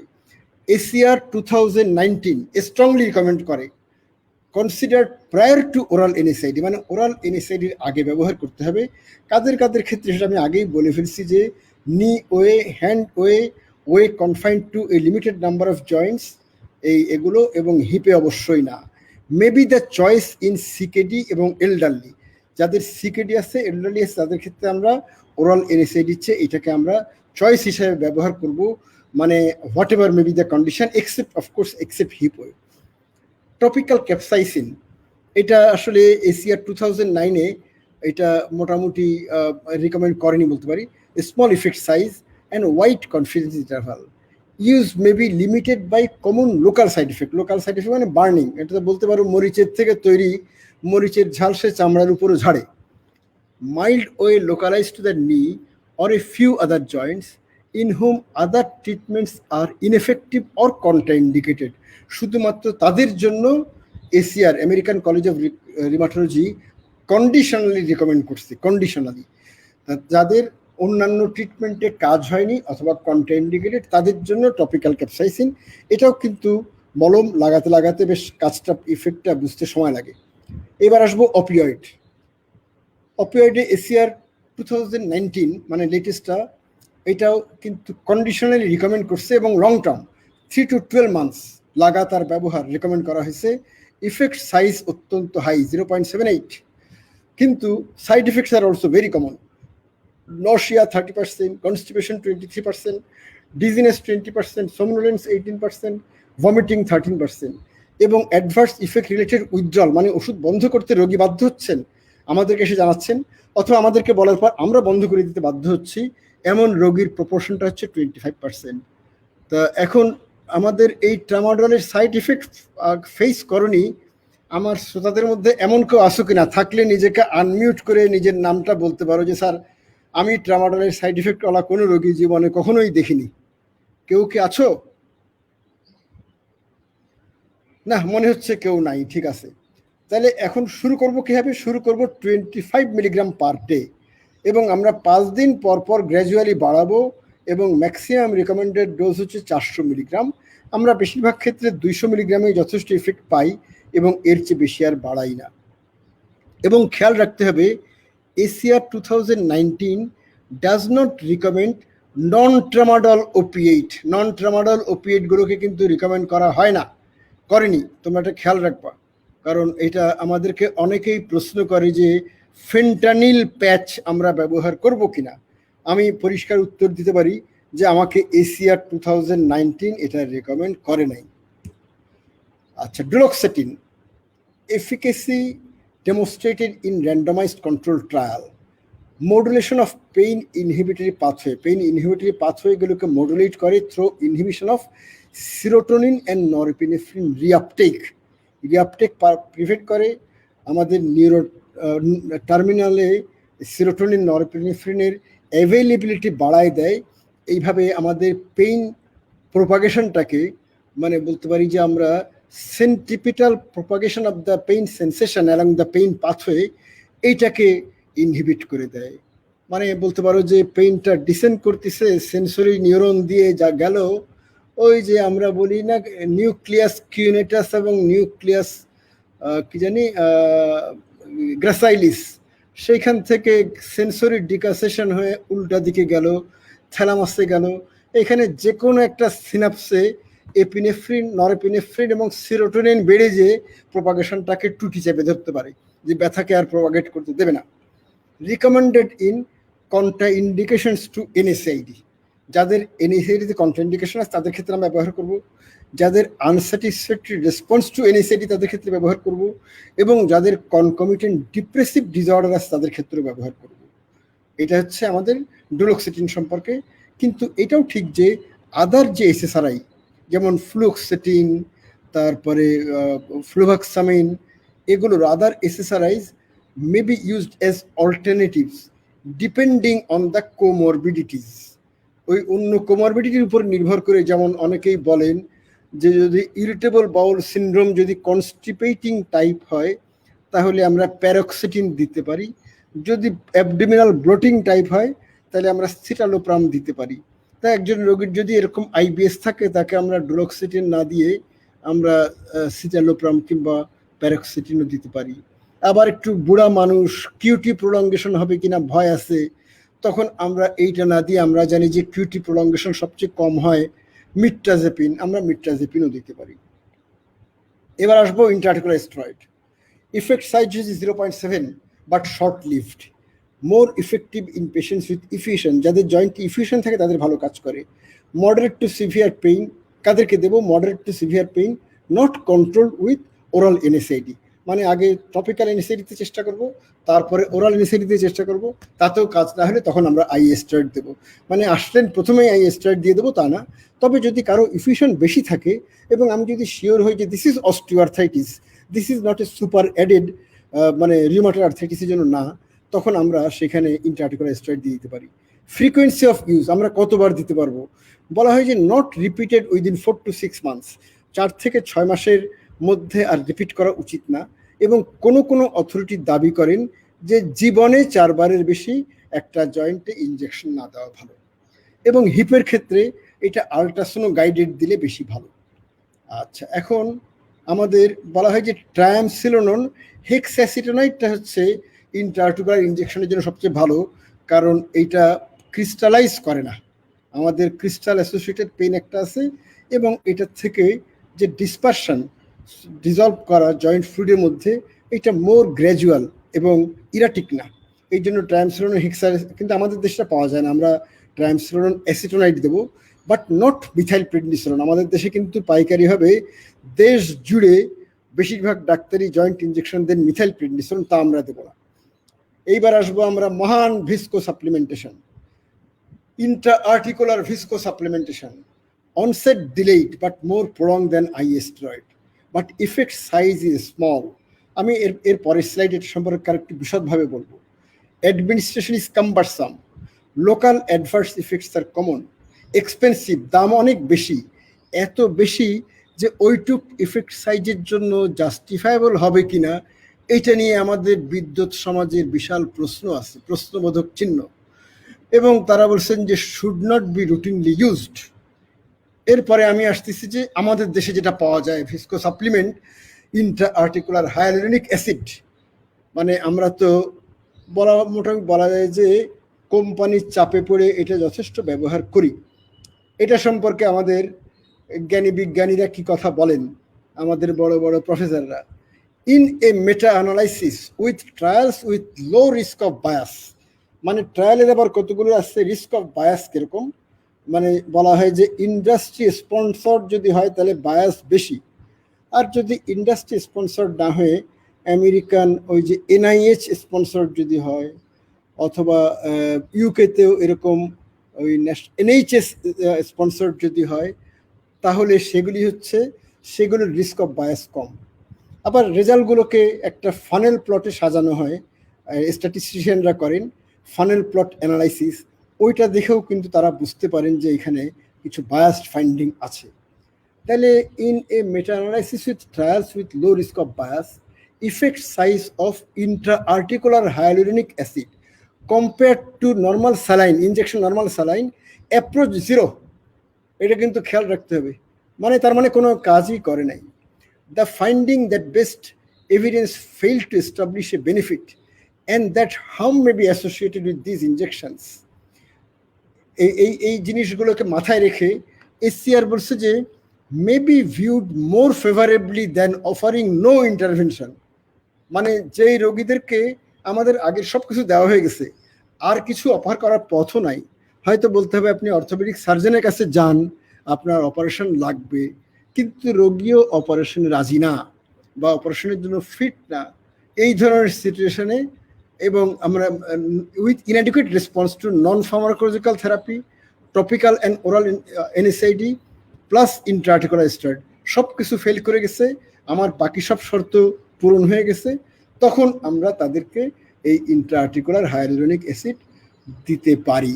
বাংলাদেশে যে কোম্পানিগুলো, আমাদের এরকম কোনো কোম্পানি আজকের ঘটনাকে স্পন্সর করতেছে না, তো করলে কিন্তু আমার বিপদ। আচ্ছা, slow relief of symptoms, nutraceuticals and chondroprotection, এটা নিয়েও অনেক কথা বলা হয়, অনেকে অনেক কন্ড্রয়টিন সালফেট, গ্লুকোজামাইন সালফেট এবং diacerein. Body of evidence is not enough, sample size small, follow up period short, মানে যেসব স্টাডি রিসার্চ যেগুলি করা হয়েছে।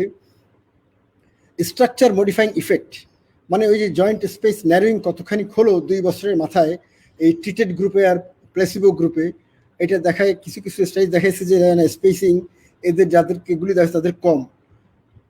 যেখানে পজিটিভ ইফেক্ট সেখানে এফেক্ট সাইজ স্মল, আর এই পজিটিভ ইফেক্টওয়ালা যতগুলো রিপোর্ট সবই ছিল ইন্ডাস্ট্রি স্পন্সর্ড। আবার এটাও ঠিক যে যারা এগুলো মার্কেট করেন তারা বলেন যে এগুলো খুব সেফ, কিন্তু দেখা যাচ্ছে গ্লুকোজামাইন ইনক্রিজেস ব্লাড সুগার। তাহলে গাইডলাইন 2019 এসিআর, ওআরসি একটা আছে, অস্টিওআর্থ্রাইটিস রিসার্চ সোসাইটি ইন্টারন্যাশনাল, আরেকটা হচ্ছে American academy of orthopaedic surgeons. এরা কেউ, এগুলি হচ্ছে বড় বড় বডি অস্টিওআর্থ্রাইটিসের জন্য, এদের কেউ কিন্তু রিকমেন্ড করেনি। আর 2019 এসিআর রিকমেন্ড করছে ইন হ্যান্ড ওয়ে, এটা চাপা পড়ে গেছে এখানে, হ্যান্ড ওয়েতে for analgesia on the basis of a single report. একটা রিপোর্ট আছে যে হ্যান্ড অস্টিওআর্থ্রাইটিসে chondroitin sulphate, only chondroitin sulphate, not glucosamine sulphate, glucosamine hydrochloride অথবা ডায়াসেরিন না, অনলি কন্ড্রয়টিন সালফেটের হ্যান্ড ওয়েতে পেইনের উপর মাইল্ড ইফেক্ট আছে as a report of a single study. তাহলে আমাদের বুঝতে হবে, so far there is no slow acting anti rheumatic drug for osteoarthritis, no disease modifying anti rheumatic drug for osteoarthritis. তাইলে এখন আমরা যাব প্লেটলেট রিচ প্লাজমা, পিআরপি, বা কেউ কেউ বলেন প্রোলোথেরাপিও বলেন। এখন এইটার ব্যাপারে আমরা কি করব? এটা আমাদের দেশে প্রচুর ব্যবহার হচ্ছে এবং রোগীরা কখনো কখনো আমাদের কোনো কোনো কলিগদের দ্বারা এত কনভিন্সড হয়ে যান যে এই চিকিৎসার জন্য লক্ষ টাকা খরচ করতেও রাজি হয়ে যান। Evidence limited due to a strong bias in most of the trials, যতগুলো ট্রায়াল রিপোর্ট আছে সবই কিন্তু biased, and variability between studies in, যে স্টাডিগুলো মাল্টিপল স্টাডিজ আছে তাদের মধ্যে যে ভ্যারিয়েবিলিটি আছে in the lack of standardisation in available preparations, number of injections, কতগুলো কয়বার ইনজেকশন দেওয়া হয়েছে, generally 1 to 4, intervals between injections and volume injected, এই সবগুলোতে ভ্যারিয়েবিলিটি ছিল এবং not recommended by any of the authorities. Stem cell therapy, এটা আরেকটা চমক, ব্যবহার হচ্ছে। আমার এক রোগী আছেন যিনি এটা নেওয়ার জন্য 8 লক্ষ টাকা খরচ করছেন।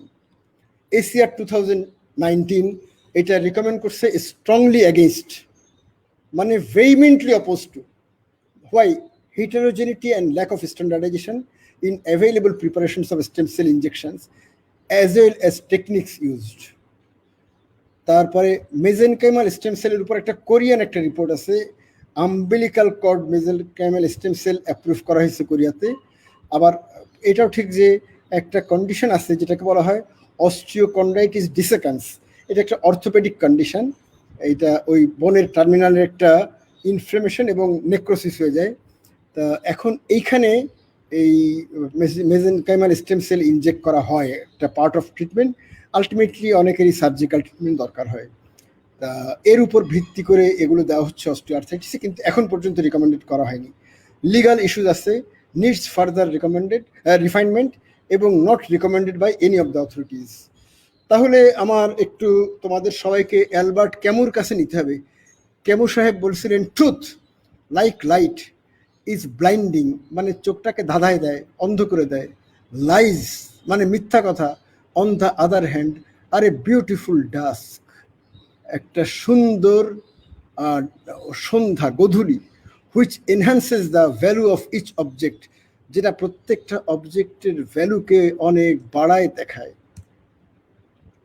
এখানে আমি কতগুলো দেখাচ্ছি এক্সপেরিমেন্টাল, মানে অস্টিওআর্থ্রাইটিস নিয়েও কিন্তু কিছু কিছু আমি বলবো যে সাইটোকাইনের মানে রোল দেখা যাচ্ছে। তার মধ্যে একটা হচ্ছে মাইটোজেন অ্যাক্টিভেটেড প্রোটিন কাইনেজ ইনহিবিটর, এটাকে বলা হয় ম্যাপ কাইনেজ, ব্রেডিকাইনিন রিসেপ্টর B2, বোন মরফোজেনিক প্রোটিন 7 BMP, তারপরে ম্যাট্রিক্স মেটালোপ্রোটিনেজ ইনহিবিটার্স, তারপরে আরেকটা হচ্ছে নাইট্রিক অক্সাইড সিনথেজ, আর ফাইব্রোব্লাস্ট গ্রোথ ফ্যাক্টর বা FGF। এদের উপর ভিত্তি করে কোনোটা এদের অ্যান্টাগনিস্ট, কোনোটা এদের অ্যাগনিস্ট, এদের উপর ট্রায়াল চলতেছে। প্রি ক্লিনিক্যাল ফেজ 1, ফেজ 2, এগুলো যখন পার হয়ে যাবে ফেজ 3 হবে। ফেজ 3তে যদি এরা পাশ করে তাহলে অস্টিওআর্থ্রাইটিসের জন্য এদের এফিকেসির প্রমাণ হয়তো আমাদের হাতে আসতে পারে। মানে এতদূর আমরা আশা করতে পারি যে আগামী 5 বছরের মধ্যে অস্টিওআর্থ্রাইটিসের জন্য আমরা মোর স্পেসিফিক এবং মোর ইফেক্টিভ, লেস টক্সিক কিছু মলিকিউল আমরা পাবো। সার্জারি কাদের জন্য? Pain not control with maximum conservative measures, walking limited to 10 minutes, যারা ব্যথার জন্য 10 মিনিটের বেশি হাঁটা কন্টিনিউ করতে পারেন না। Progressive immobility and functional impairment, অস্টিওআর্থ্রাইটিসের নি আর হিপের জন্য আমরা একটা ফাংশনাল ক্যাপাসিটি মেজার করি ওমেক দিয়ে। এই ওমেকটা আমরা বাংলায় ট্রান্সলেট করছি, ভ্যালিডেট করছি, আমাদের ডিপার্টমেন্টে আছে, তোমরা চেয়ে নিতে পারো। তা এটা দিয়ে আমরা একজন অস্টিওআর্থ্রাইটিস রোগীর মানে ডিসএবিলিটি মেজার করি। যাদের ডিসএবিলিটি হাই তাদেরকে আমরা বাছাই করব। এবং সাবস্টেন্সিয়াল জয়েন্ট স্পেস ন্যারোয়িং, এটার জন্য হাঁটুর জন্য আছে কেলগ্রেন লফেন্স স্কোর 3 to 4, মানে হাইয়েস্ট, সবচেয়ে বেশি ন্যারোয়িং। তার মানে এই 3টা জিনিসের যখন সমন্বয় ঘটবে তখন আমরা আসলে একজন রোগীকে অর্থোপেডিশিয়ানের কাছে পাঠাবো। এবং খেয়াল রাখতে হবে যে যদি এই 3টা সমন্বয় না হয়, যেমন ব্যথাও খুব বেশি, ওমেকও বেশি, অথচ জয়েন্ট স্পেস দেখা যাচ্ছে অতটা ন্যারোয়িং হয়নি, আমাদের কিন্তু বারবার নিজেদেরকে প্রশ্ন করতে হবে আমরা কি কোনো ডিফারেন্সিয়াল ডায়াগনোসিস নিয়ে ডিল করতেছি কিনা। এটিকে একটা unusual spondyloarthritis of late age onset কিনা, এটা কি একটা oligoarticular onset of rheumatoid arthritis কিনা, কিংবা কোনো রেয়ার ইনফার্মিটি কিনা, এগুলো আমাদের বারবার আমাদের প্রশ্ন করতে হবে। এখন আমি যাব একটু ACR 2019 রিকমেন্ডেশনে। এখানে ওরা স্ট্রংলি রিকমেন্ড করে কী কী জিনিস। একটা হচ্ছে weight loss in patients with knee and or hip OA, যারা overweight or obese, self efficacy and self management programmes, tai chi, এটা কিন্তু strongly recommended, cane use strongly recommended, first CMC joint orthosis, যেটা আমি আগেই বলছি, এবং tibiofemoral bracing, এরাও strongly recommended. Topical NSAIDs for knee and oral NSAID for hand, knee and or hip OA. তারপরে intraarticular glucocorticoid for knee and also ultrasound guided for hip. আচ্ছা, strongly against মানে OA মানে ACR, American College of Rheumatology, যাদের বিরুদ্ধে তাদের দ্ব্যর্থহীন বিরোধিতার অবস্থান ব্যক্ত করছে, সেগুলি একটু আমার বলা দরকার। টেন্স অনেকে পাচ্ছেন বাংলাদেশে, অনেকে খরচ করেন প্রতি টেন্স সেশনে 500 টাকা, এবং একটু ব্যয়বহুল জায়গা যদি হয় যেমন এভার কেয়ার, তারপরে স্কয়ার, এরা রাখে 1000 টাকা। Glucosamine chondroitin, IA hyaluronic acid, PRP, prolotherapy, stem cell therapy, vitamin D, calcium, hydroxychloroquine, methotrexate, TNF alpha inhibitors, IL one receptor antagonist এবং বিসফসফোনেট, এগুলোর বিরুদ্ধে তাদের পজিশন ঘোষণা করছে। তাহলে আমাদের চিন্তা করতে হবে এই যে এইটা মানে kill as few patients as possible. আমরা তো সবাই কিছু কিছু মানুষকে মারি, আমাদের চিকিৎসা দিয়েও কিন্তু মারি, চিকিৎসার ব্যর্থতার জন্য মারি, যেখানে ব্যর্থ না হওয়ারও পন্থা ছিল, আবার চিকিৎসার সাইড এফেক্ট দিয়েও মারি। কিন্তু আমাদের মটো থাকবে to kill as few patients as possible. The treatment was a success but the patient died. এবং ফার্স্ট ডু নো হার্ম, কোনো ক্ষতি করো না। উপকার করতে না পারলে উপকার করবো না, ঠিক আছে, কিন্তু কোনো ক্ষতি করবো না। এবার আমি যাব আমার কনক্লুডিং রিমার্কস। এইখানে আমি একটা টাইম অ্যাপ্রোচ দেখাবো। এখানে আমরা মানে এই অস্টিওআর্থ্রাইটিসেও কিন্তু রোগীদের একটা রেগুলার ফলো আপের বিষয় আছে। আমি একবার ওষুধ দিয়ে কিছু উপদেশ দিয়ে ছেড়ে দিলাম, আবার ব্যথা বাড়লে আমার কাছে আসলেন, তেমনটা কিন্তু না। একটা টাইম অ্যাপ্রোচ হচ্ছে ইম্পর্টেন্ট। সেই টাইম অ্যাপ্রোচটা কেমন? আমার প্রথম স্টেপটা হবে জয়েন্ট প্রোটেকশন, যেগুলি আগে বললাম, dos and don'ts, exercise, cushion sole, arch supporting shoes, weight loss, cane, topical NSAID, এগুলি দিয়ে 6 সপ্তাহ দেখব। যদি ইমপ্রুভ না করেন, ibuprofen 200 to 400 milligram 3 to 4 times daily, naproxen 250 to 375 milligram twice daily, COX-2 inhibitors, IA steroid if effusion is present. Effusion থাকলে আমরা ইন্ট্রাআর্টিকুলার steroid দেব, এবং এই স্টেপেও কিন্তু আমরা রিইনফোর্স করব নন ফার্মাকোলজিক্যাল ট্রিটমেন্ট। এগুলি আবারও বলবো, রোগীকে মনে করাই দেব, কারণ আমরা বারবার না বললে রোগী কিন্তু এখান থেকে স্লিপ করবেন। তারপরে আমরা রেসপন্সটাকে কোয়ান্টিফাই করব। আমাদের নিজস্ব কোয়ান্টিফিকেশনের পদ্ধতি আছে, রোগীর ভিজুয়াল অ্যানালগ স্কেল আছে, আমাদের ওমেক আছে, এগুলি দিয়ে আমরা কোয়ান্টিফাই করব রেসপন্স, রোগীর মুখের বক্তব্যের সাথে এগুলি দিয়ে আমরা মিলাবো। তারপরে আবার 4 সপ্তাহ পরে আসতে বলবো। ট্রামাডল 25 মিলিগ্রাম পার ডে, যদি এটাতে আংশিক কাজ হয় তাহলে এটা অ্যাড করব, এটাতে কোনো কাজ না হলে বদলা এটা করব। টাইট্রেটেড টু 200 to 300 মিলিগ্রাম, তার সাথে আমরা এই স্টেজে যে অর্থোসিস যোগ করব, ওই যে বললাম CMC1 অর্থোসিস অথবা টিবিওফেমোরাল ব্রেস, এগুলি আমরা এই স্টেজে যোগ করব। তারপরে আবার 4 সপ্তাহ পরে দেখব, যদি কাজ না হয় তখন আমরা ন্যাপ্রক্সেনকে বাড়াই দেবো। আগে দিচ্ছিলাম 250 থেকে 375, এখন করব 375 থেকে 500। তারপর আবার 4 সপ্তাহ পরে ইভালুয়েট করব। যদি দেখি যে এখনো কাজ হয়নি, তখন আমাদের দুটা কাজ থাকবে, একটা রি-ইভ্যালুয়েট, মানে আমার ডায়াগনোসিসে কোনো ভুল আছে কিনা। কখনো কখনো এমনও হয় যে আমরা সেখানে অস্ট্রিওজেনিক সার্কোমা পেয়ে যাই, আর ম্যালিগনেন্ট সাইনোভিয়ামাও পেতে পারি। আবার কখনো কখনো আমরা যখন শিওর হব আমরা অর্থোপেডিশিয়ানের কাছেও পাঠাবো, তাদেরও অবশ্যই ডিফারেন্সিয়াল ডায়াগনোসিসগুলো বিবেচনা করতে হবে। তাহলে আমার টেক হোম মেসেজগুলো, osteoarthritis is not curable, slowing the progression is possible. আমরা প্রোগ্রেশনটাকে স্লো করতে পারি। কী কী পদ্ধতি? এক্সারসাইজ, ওয়েট লস এবং জয়েন্ট প্রোটেকশন, মানে ডুজ অ্যান্ড ডোন্টস যেগুলো আগে বললাম। Glucosamine sulphate, chondroitin sulphate, intraarticular hyaluronan not recommended. Activity restriction, মানে কাজ কমাই দেওয়া। Ultrasound, short wave diathermy, calcium, vitamin D are ineffective. Acceptable analgesia and quality of life is obtainable with education, exercise, NSAID, oral or topical tramadol in selected cases. আচ্ছা, তারপর আমাদের continuity of care with this timed approach should replace our traditional long cherished on demand approach. On demand approachটাকে বদলায় আমাদের একটা continued time approach আমাদের যেতে হবে।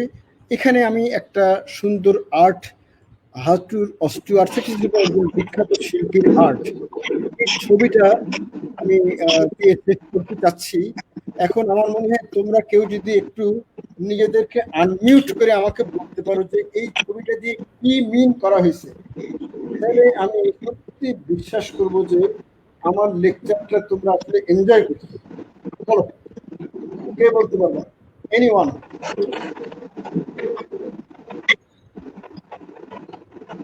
Sir লাইভে শুধু আমি আছি স্যার, এমনি ফেসবুক লাইভের সময় আমি দেখছি স্যার, কিন্তু অ্যানসার দিতে পারছি না স্যার স্টুডেন্ট। ও তাই, তুমি মানে কি সাইফুল? আমি মানে কে? জি স্যার। আমি মানে নামটা কি, নাম কি? স্যার আমি সাইফুর রহমান বলছি। জি জি স্যার, সাইফুর রহমান স্যার। ও তাহলে তুমি বলো না এই ছবি দিয়ে কি বোঝানো হচ্ছে? তুমি তো আমারই উত্তরসূরি, তাই না? রিমোটলজিস্টের খাতায় নাম বলো স্যার। আচ্ছা তাহলে তুমি আমাকে বলো যে এই ছবিটা একটা সুন্দর ছবি না অসুন্দর ছবি? এটা কি শিল্প রসোত্তীর্ণ ছবি কিনা? এটা আমি যদি বলি যে একজন বিখ্যাত শিল্পী ধোপে টিকবে কিনা? অবশ্যই ধোপে টিকবে। যে দেখা সুন্দর একটা মুখ আছে, এখানে ঠোঁটগুলো দেখা যাচ্ছে, নাক দেখা যাচ্ছে, চোখ দেখা যাচ্ছে, ভ্রু দেখা যাচ্ছে, সুন্দর চুল, চুলের গোছা, তাই না? এটা সুন্দর না হয়তো কোনো হ্যাঁ, তবে তিনি যেটা বুঝাতে চাচ্ছেন ট্রাম্পের মতো লাগছে স্যার। হ্যাঁ সেটা, কিন্তু আসলে কি এটা হচ্ছে টিবিয়াল কন্ডাইল, এটা হচ্ছে ফিবুলার কন্ডাইল, এটা হচ্ছে ফেমোরাল কন্ডাইল, এটা হচ্ছে টিবিয়ার মিডিয়ালি যে সফট টিস্যুগুলো থাকে সেগুলো। মোটামুটি একটা হাঁটুর একটা ছবি আর কি। হ্যাঁ, এই মোটামুটি এগুলি একটু তিনি নিজে অস্টিওআর্থ্রাইটিস, এগুলি অস্টিওফাইটস দেখাতে চাইছেন আর কি। হ্যাঁ, মোটামুটি এই ছবি। তাহলে মোটামুটি আমি আমার লেকচার শেষ, সাইফুল আমার লেকচার শেষ। এখন মোটামুটি আমি বলবো যে তোমাদের আর কোনো কিছু বাকি আছে কিনা, প্রশ্ন করার কোনো সুযোগ তাদের আছে কিনা, বা জি প্রশ্ন স্যার। অলরেডি চ্যাট বক্সে কোনো প্রশ্ন জড়ো হয়েছে কিনা। জি স্যার, আমাদের যারা শ্রোতা ছিলেন তাদের বেশ কয়েকটা প্রশ্ন আছে স্যার, আপনি যদি অনুমতি দিতেন তাহলে আমরা প্রশ্ন। হ্যাঁ, অনুমতি তো অবশ্যই আছে, অনুমতি তো অবশ্যই, মানে প্রশ্নের উত্তর না দিয়ে তো লেকচার অসম্পূর্ণ থাকে। যদিও একটা জিনিস ঠিক যে সব প্রশ্নের উত্তর দিতে পারবো। স্যার স্যার কিছু প্রশ্ন ছিল স্যার। সোজা এক নম্বর প্রশ্ন ছিল, জাকির হোসেন প্রশ্ন করেছেন যে স্যার অস্টিও আর্থ্রাইটিসে চেয়ারে নামাজ পড়তে বলা এই রোগের সিভিয়ারিটি বাড়াবে না কমাবে? অনেক ধন্যবাদ জাকির হোসেন, এটা খুব সুন্দর প্রশ্ন। মানে আমরা তো হাঁটু গেড়ে বসতে নিষেধ করছি, এবং আমরা জানি যে নামাজে আমি যখন জায়নামাজে নামাজ পড়ি তখন হাঁটু গেড়ে বসতে হয়। তা কাজেই আমি বলবো সামগ্রিকভাবে ধরলে আমরা বলবো যে যাদের মডারেট টু সিভিয়ার অস্টিওআর্থ্রাইটিস তাদের ক্ষেত্রে জায়নামাজে বসে নামাজ না পড়ে তাদের চেয়ারে বসে পাটা ঝুলিয়ে দিয়ে নামাজ পড়াটাই তা ওনাদের জন্য বেশি ভালো হবে। এবং এটাও ঠিক যে আমরা কখনো কখনো এমনটাও করতে বাধ্য হই যে রোগীদেরকে বলি যে আপনার বেশি ব্যথার দিন এমনটা করবেন, ব্যথাটা কমে গেলে আবার আবার জায়নামাজে পড়বেন। কারণ আসলে অনেকে জায়নামাজে নামাজ পড়তে না পারলে মনের স্যাটিসফ্যাকশনটা পান না। এবং আমি তো আগেও বলেছি যে অস্টিওআর্থ্রাইটিসের পেইনের যে প্যাথোজেনেসিস তার মধ্যে হচ্ছে বায়োসাইকোসোশাল। তা অনেকের দেখা যায় যে রেডিওলজিক্যালি অ্যাডভান্সড অস্টিওআর্থ্রাইটিস, অথচ পেইনটা অনেক কম। তার কারণ তারা মনের দিকে হ্যাপি, সুখী। তা এখন এই জন্য মোটামুটি আমাদের সুখের সাথে এই দুঃখের একটা সমন্বয় ঘটাতে হয় for the sake of happiness and meaningfulness of life. এই জন্য আমরা বলি, কখনো কখনো আমরা এমনও বলি যে যদি আপনার কষ্ট যদি না হয় বলে মনে করেন তাহলে ফরজটা আপনারা জায়নামাজে পড়বেন, সুন্নত নফল এগুলো আপনারা চেয়ারে বসে পড়বেন, এভাবেও আমরা বলতে পারি। হ্যাঁ, আবার এটা ঠিক যে হাঁটু গেড়ে দীর্ঘক্ষণ বসা ক্ষতিকর, কিন্তু একটা শর্ট নামাজে অল্পক্ষণ বসে পড়াটা কি ক্ষতিকর না উপকারী আমরা এখনো জানি না। হাঁটু গেড়ে যখন আমরা বসি তখন এক ধরনের রেঞ্জ অফ মোশন এক্সারসাইজ হয়। রেঞ্জ অফ মোশন এক্সারসাইজকে দীর্ঘদিন উপকারী মনে করা হতো, যদিও রিসেন্ট যে সমস্ত রিসার্চ রেজাল্ট আছে তাতে দেখা গেছে যে রেঞ্জ অফ মোশন এক্সারসাইজ আসলে কোনো উপকারও করে না। তা আমি এতদূর বলতে পারি, এই তথ্যগুলো দিতে পারি আর কি। হ্যাঁ, সামগ্রিকভাবে ঠিক আছে সাইফুল। স্যার দ্বিতীয় একটি প্রশ্ন ছিল স্যার, আমরা কি স্যার আর প্রশ্ন নিতে পারবো স্যার? হ্যাঁ পারবো, অসুবিধা নেই, পারবো। তুমি আমার মনে হয় যে আমাকে যদি একটা লিমিট সেট করতে পারো, স্টুডেন্ট জেনেসিসেরও লিমিট আছে, আমার লিমিট হচ্ছে আমি 5টা পর্যন্ত পারবো, মানে বিকাল 5টা পর্যন্ত পারবো আর কি। স্যার একজন স্টুডেন্টের, আচ্ছা জি স্যার। স্যার আমরা তাহলে পরবর্তী প্রশ্নটি নিয়ে নিয়েছি স্যার। তারিক কাউসের প্রশ্ন করেছে, যদি স্টুডেন্টদের পরীক্ষায় প্রশ্ন করা হয় যে অস্টিওআর্থ্রাইটিসের ক্লিনিক্যাল ফিচার কি স্যার, তাহলে স্টুডেন্টরা কি অ্যান্সার দিবে স্যার? ক্লিনিক্যাল ফিচার হচ্ছে নাম্বার 1 ব্যথা, ওই জয়েন্টের ব্যথা। এটা মানে সিমটম, আমি যদি বলি সিমটম তাহলে ওই জয়েন্টের ব্যথা এবং ওই জয়েন্টটাকে নাড়ানোর মানে অক্ষমতা, মানে partial restriction of the movement বা অফ দ্য এফেক্টেড জয়েন্ট, এই দুটা হবে প্রধান সিমটম। আর এছাড়া এবং ব্যথাটার বৈশিষ্ট্য হচ্ছে এটা বিশ্রাম নিলে কমবে এবং ওই জয়েন্টের ব্যবহারে ধীরে ধীরে বাড়তে থাকবে। এটা হচ্ছে এগুলোর মেইন বৈশিষ্ট্য। অল্প কিছু রোগীর একটা শর্ট লাস্টিং মর্নিং স্টিফনেস থাকে, বেশিরভাগ রোগীর সেটা থাকে না। আমরা সিমটম বলতে গেলে আমরা এগুলি বলতে পারি। আর আমরা যদি সাইনে যাই তাহলে আমরা বলবো যে সেখানে মানে আমাদের জয়েন্ট এখানে বনি এনলার্জমেন্ট, অস্টিওআর্থ্রাইটিসের জন্য বনি এনলার্জমেন্ট থাকে এবং বোন মার্জিনে টেন্ডারনেস থাকে, আর রিডিউস রেঞ্জ অফ মোশন। এই তিনটা হচ্ছে আমাদের প্রধান সাইন। ঠিক আছে, অনেক ধন্যবাদ স্যার। স্যার 3 নম্বরে একটা প্রশ্ন নিয়ে নিয়েছি স্যার। স্যার কমল কৃষ্ণ রয় প্রশ্ন করেছে, যদি টোফাসিটিনিব কেউ অনিয়মিত খায় সেক্ষেত্রে স্যার রেজিস্ট্যান্স গ্রো করতে পারে কিনা? আর স্যার টোফাসিটিনিবের পার্শ্ব প্রতিক্রিয়াগুলো কি কি স্যার, একটু যদি জানাবেন। অনেক ধন্যবাদ কমল কৃষ্ণ। আমি বলবো যে প্রথম কথা হচ্ছে যে মানে আমি জানি না, আমি অবশ্যই দৃঢ় বিশ্বাস যে কমল কৃষ্ণ অস্টিওআর্থ্রাইটিসের প্রসঙ্গে প্রশ্নটা করেননি, কারণ অস্টিওআর্থ্রাইটিসে কিন্তু টোফাসিটিনিব রিকমেন্ডেড ওষুধ না। টোফাসিটিনিবটাকে এই পর্যন্ত রিকমেন্ড করা হয়েছে ফর অস্টিও রিউমাটয়েড আর্থ্রাইটিস, কিন্তু এ সেকেন্ড লাইন মানে আফটার মেথোট্রেক্সেট ফেইলিউর, তার আগে আমরা দিতে পারবো না। এছাড়া অ্যাক্সিয়াল স্পন্ডাইলাইটিস বা অ্যাঙ্কাইলোজিং স্পন্ডিলাইটিস, সোরিয়াটিক আর্থ্রাইটিস, এগুলোতেও সেকেন্ড ফেজে এদের রিকমেন্ডেশন আছে। অস্টিও আর্থ্রাইটিসে এটা মোটেই রিকমেন্ডেড না। এবং আমরা যখনই ওই সমস্ত কন্ডিশনের জন্য একজন রোগীকে যখন টোফাসিনিব দেব, তখন আমাদের অবশ্যই সেই রোগীকে বুঝাতে হবে যে এইটা কোনোভাবেই মানে ইন্টারমিডিয়েন্ট ব্যবহার করা চলবে না, এটা লাগাতার ব্যবহার করতে হবে। ইন্টারমিডিয়েন্ট ব্যবহার ইজ নট রিকমেন্ডেড।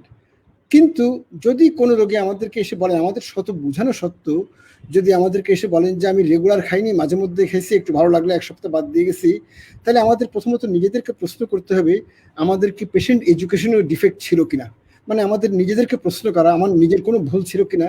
এইভাবে নিজেকে প্রশ্ন করাটা কিন্তু যে কোনো ডাক্তারের জন্য একটা ভালো গুণ।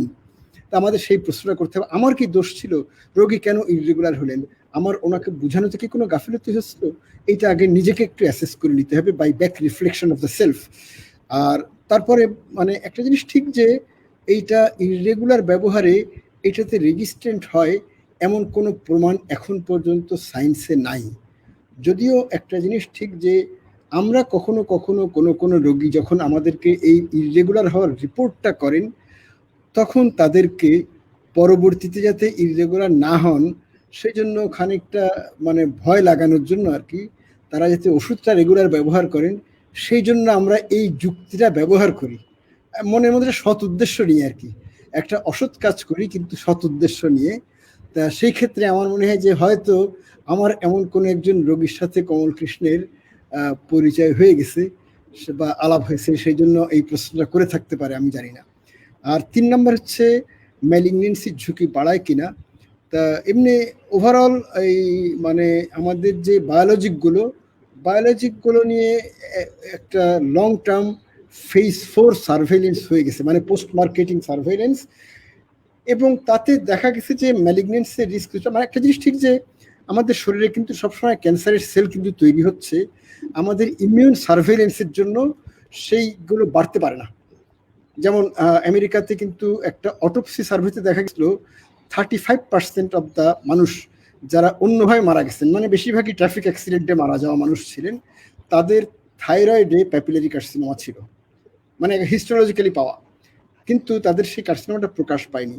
এবং সেই প্রকাশ না পাওয়ার ডেফিনেটলি একটা অন্যতম বড় কারণ আমাদের ক্যান্সার ইমিউনিটি, মানে ক্যান্সারের এগেনস্টে যে ইমিউন সার্ভেলেন্স চলতে থাকে, আমাদের ইমিউন সিস্টেম প্রত্যেক দিনই আমাদের কিছু কিছু নতুন নতুন উদ্ভব হওয়া ক্যান্সারের কোষকে ধ্বংস করে, এই জন্য আমরা ক্যান্সার থেকে অনেকে বেঁচে যাই। তা কাজে ইমিউনোসাপ্রেস যখন করব তখন তার ঝুঁকিটা বাড়তে পারে। যদিও বায়োলজিকগুলোর পোস্ট মার্কেটিং সার্ভেলেন্সে দেখা গেছে যে ওই মানে যারা বায়োলজিক পাচ্ছেন না তাদের তুলনায় এই ক্যান্সারের হারটা কিছুটা বেশি, বিভিন্ন ধরনের ক্যান্সার কিছুটা বেশি, কিন্তু the difference was not statistically significant, এটা হচ্ছে একটা পয়েন্ট। আর টোফাসিলিনের ব্যাপারে এখনো sufficient post marketing surveillance data এখনো আসেনি, কাজে আমরা এখনো সেটা জোর দিয়ে বলতে পারবো না, কিন্তু সম্ভাবনা উড়াই দিতেও পারবো না। অনেক ধন্যবাদ স্যার। ওয়েলকাম। হ্যাঁ স্যার, এরপরে একটি প্রশ্ন ছিল মেহরান নিহারের, যে স্যার আউটডোরে আমরা অস্টিও আর্থ্রাইটিস এবং অস্টিওপোরোসিসের দুটি পেশেন্ট আলাদা কিভাবে করব স্যার? এইটা মেহের নিহার একটা সুন্দর প্রশ্ন করছে। এই প্রশ্নের উত্তরটা দিতে আমি খুব ভালোবাসি, কারণ উত্তরটা দেওয়া আমার জন্য সোজা। কারণ প্রথম কথা হচ্ছে কি, অস্টিও আর্থ্রাইটিস একটা সরব রোগ, সে ব্যথা নিয়ে আমাদের কাছে আসে, সে কিন্তু নীরব না। যখন একজন রোগী আমাদের কাছে বলবেন যে হাঁটুতে ব্যথা অথবা হাতের আঙ্গুলগুলোতে ব্যথা, তখন আমরা মনে করব যে এই মানুষটার অস্টিও আর্থ্রাইটিস থাকতে পারে। আর অস্টিওপোরোসিস হচ্ছে একটা নীরব রোগ, এটা আমরা মানে রোগী আমাদের কাছে একটা ফ্র্যাকচার না হলে রোগী কখনো অস্টিওপোরোসিসের জন্য আমাদের কাছে আসেন না আর কি। হ্যাঁ, তা মানে ফ্র্যাকচার হতে হবে, ফ্র্যাকচারের ব্যথা কিন্তু প্রচণ্ড, এবং ফ্র্যাকচার কিন্তু ঘটনাচক্রে হাঁটুতে বা হাতের জয়েন্টে হয় না, ফ্র্যাকচার হয় মিড শ্যাফটে। এবং আমরা জানি যে অস্টিওপোরোটিক ফ্র্যাকচারের মেইন জায়গাগুলো হচ্ছে একটা নেক অফ ফিমার, তারপরে লোয়ার এন্ডস অফ রেডিয়াস এবং আলনা, আপার এন্ডস অফ ফিমার হিউমারাস, এগুলো হচ্ছে কতগুলো common sites of osteoporotic fracture, যেগুলো ফরচুনেটলি আমাদের অস্টিওআর্থ্রাইটিস সাইট থেকে অনেক দূরে। ফ্র্যাকচারের পেইন হচ্ছে সিভিয়ার পেইন, রোগী কান্নাকাটি করেন, গড়াগড়ি দিতে পারেন না ব্যথা বাড়বে ওই ভয়ে, কিন্তু চিৎকার করতে থাকেন, এই ধরনের একটা প্রচণ্ড ব্যথা নিয়ে আসেন, সাইটও আলাদা। কাজেই এগুলো এবং অস্টিওপোরোসিসটা বেশিরভাগ ক্ষেত্রে আমরা স্ক্রিন করতে গিয়ে ধরতে পারি যে এই মানুষগুলোর দেখলাম যে অস্টিওপোরোসিসের রিস্ক ফ্যাক্টরস আছে, যেমন প্রিম্যাচিউর মনোপজ, তারপরে লিন বডি, দীর্ঘদিনের কর্টিকোস্টেরয়েড খাওয়া, সারা জীবন কখনো দুধ খান নাই, এই ধরনের রোগীদের আসলে অস্টিওপোরোসিসের রিস্ক ফ্যাক্টর থাকে। এগুলো দেখে কখনো কখনো লং টার্ম গ্লুকোকর্টিকয়েড দেব, তার আগে আমরা বিএমডিটা করি, এবং এটাকে বলা হয় অপরচুনিস্টিক স্ক্রিনিং। এই যে আমাদের কাছে রোগীরা আসলেন এবং সেই অপরচুনিটি কাজে লাগায় আমরা তাদের যে বিএমডি করতে দিচ্ছি, এটাকে বলা হয় অপরচুনিস্টিক স্ক্রিনিং। এই অপরচুনিস্টিক স্ক্রিন করতে যে আমরা অস্টিওপোরোসিস ডায়াগনোজ করি, রোগী তার ব্যথা নিয়ে আসছেন বা রোগী তার কোনো সিমটম নিয়ে আসছেন সেজন্য কিন্তু করি না। তার মানে আমি বলবো যে নাম কি মেহরুন্নেসা না? মেহরুন্নেসার কাছে নিশ্চয়ই ক্লিয়ার দুটা রোগের মধ্যে তফাৎ, একদম এত বেশি তফাৎ যে কনফিউজ করার সুযোগ নেই।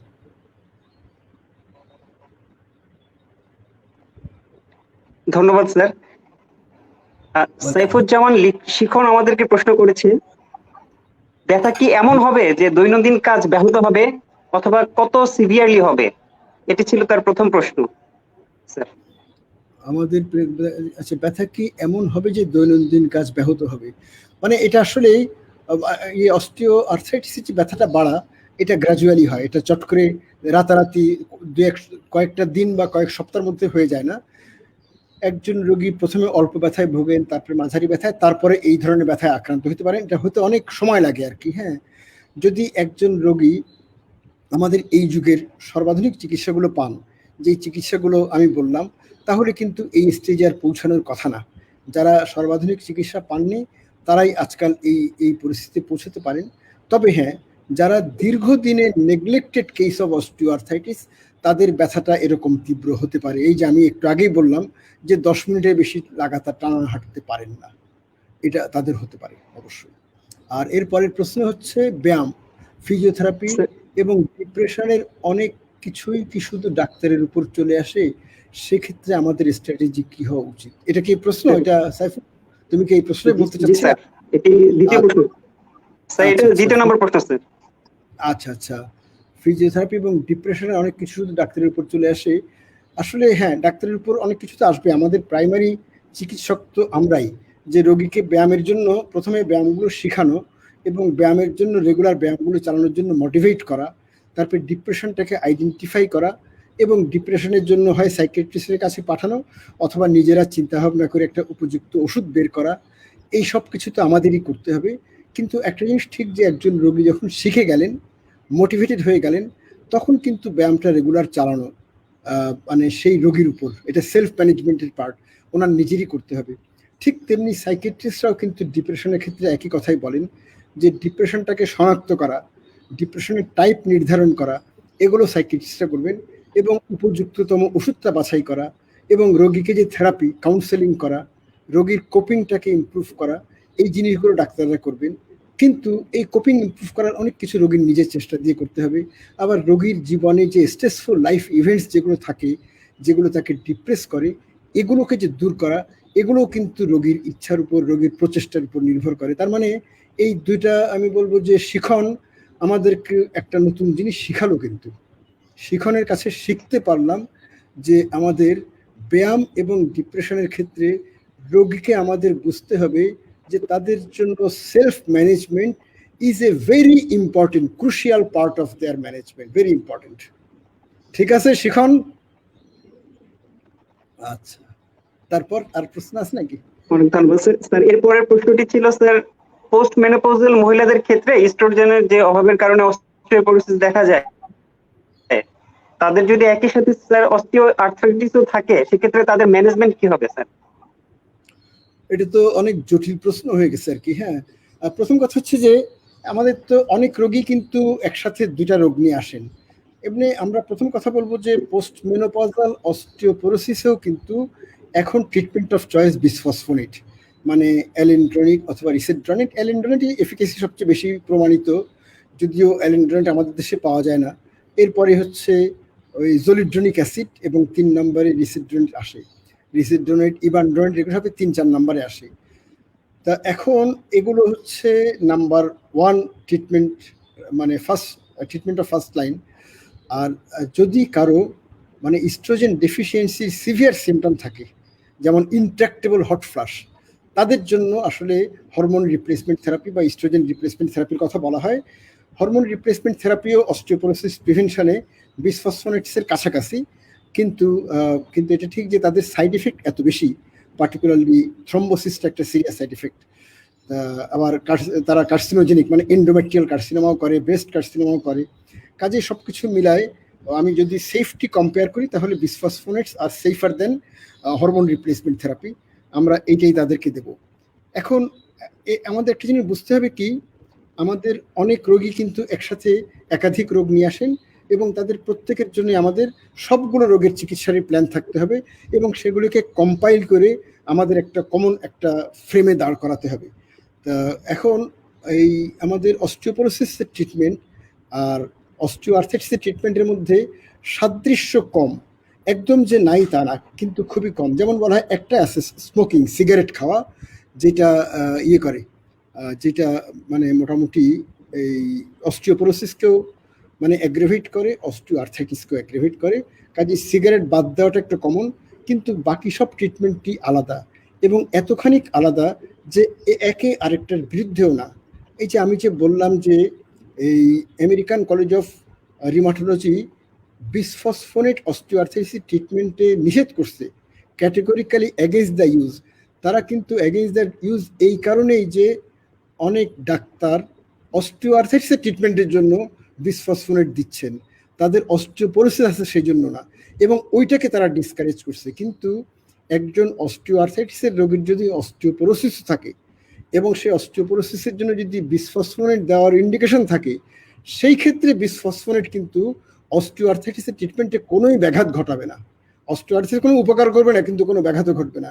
কাজেই দুইটা প্ল্যান আমরা সাইমালটেনিয়াসলি আগায় নিতে পারবো, কোনো সমস্যা নেই। আমরা ওজন কমাতে বলবো, কিন্তু আন্ডারওয়েট হতে নিষেধ করব, আর কারণ আন্ডারওয়েট আবার অস্টিওপোরোসিসকে অ্যাগ্রেভেট করে। ঠিক আছে, ওকে, হ্যাঁ বলো সাইফুল। স্যার অনেক গুরুত্বপূর্ণ তথ্য জানলাম স্যার। স্যার সাইয়েদ আবেদিন প্রশ্ন করেছি দুটি স্যার। একটা হচ্ছে যে অস্টিওআর্থ্রাইটিস ডেভেলপমেন্টের সাথে স্যার প্রিভিয়াস কোনো ট্রমার হিস্ট্রি কিংবা মেনিসকাই টিয়ারের হিস্ট্রি কি স্যার অ্যাসোসিয়েটেড কিনা? অবশ্যই অবশ্যই, খুব বেশি ইম্পর্টেন্ট, খুব ভালো প্রশ্নই করছো। এমনি প্রিভিয়াস ট্রমা কিন্তু একটা রিকগনাইজড রিস্ক ফ্যাক্টর, যেটা আমি একদম প্রথম দিকে বললাম যে genetics, obesity, trauma and abuse of the joint, এই চারটাকে ধরা হয়। তার মানে ট্রমা ইজ ডেফিনেটলি একটা risk factor for osteoarthritis of the hip and নিজ। এবং অন্যান্য জয়েন্টেও যখন একটা ট্রমা হয়ে যায় তখন সেগুলোতে সেকেন্ডারি অস্টিওআর্থ্রাইটিস হওয়ার ঝুঁকি থাকে, মানে সেকেন্ডারি অস্টিওআর্থ্রাইটিস একটা কন্ডিশন আছে।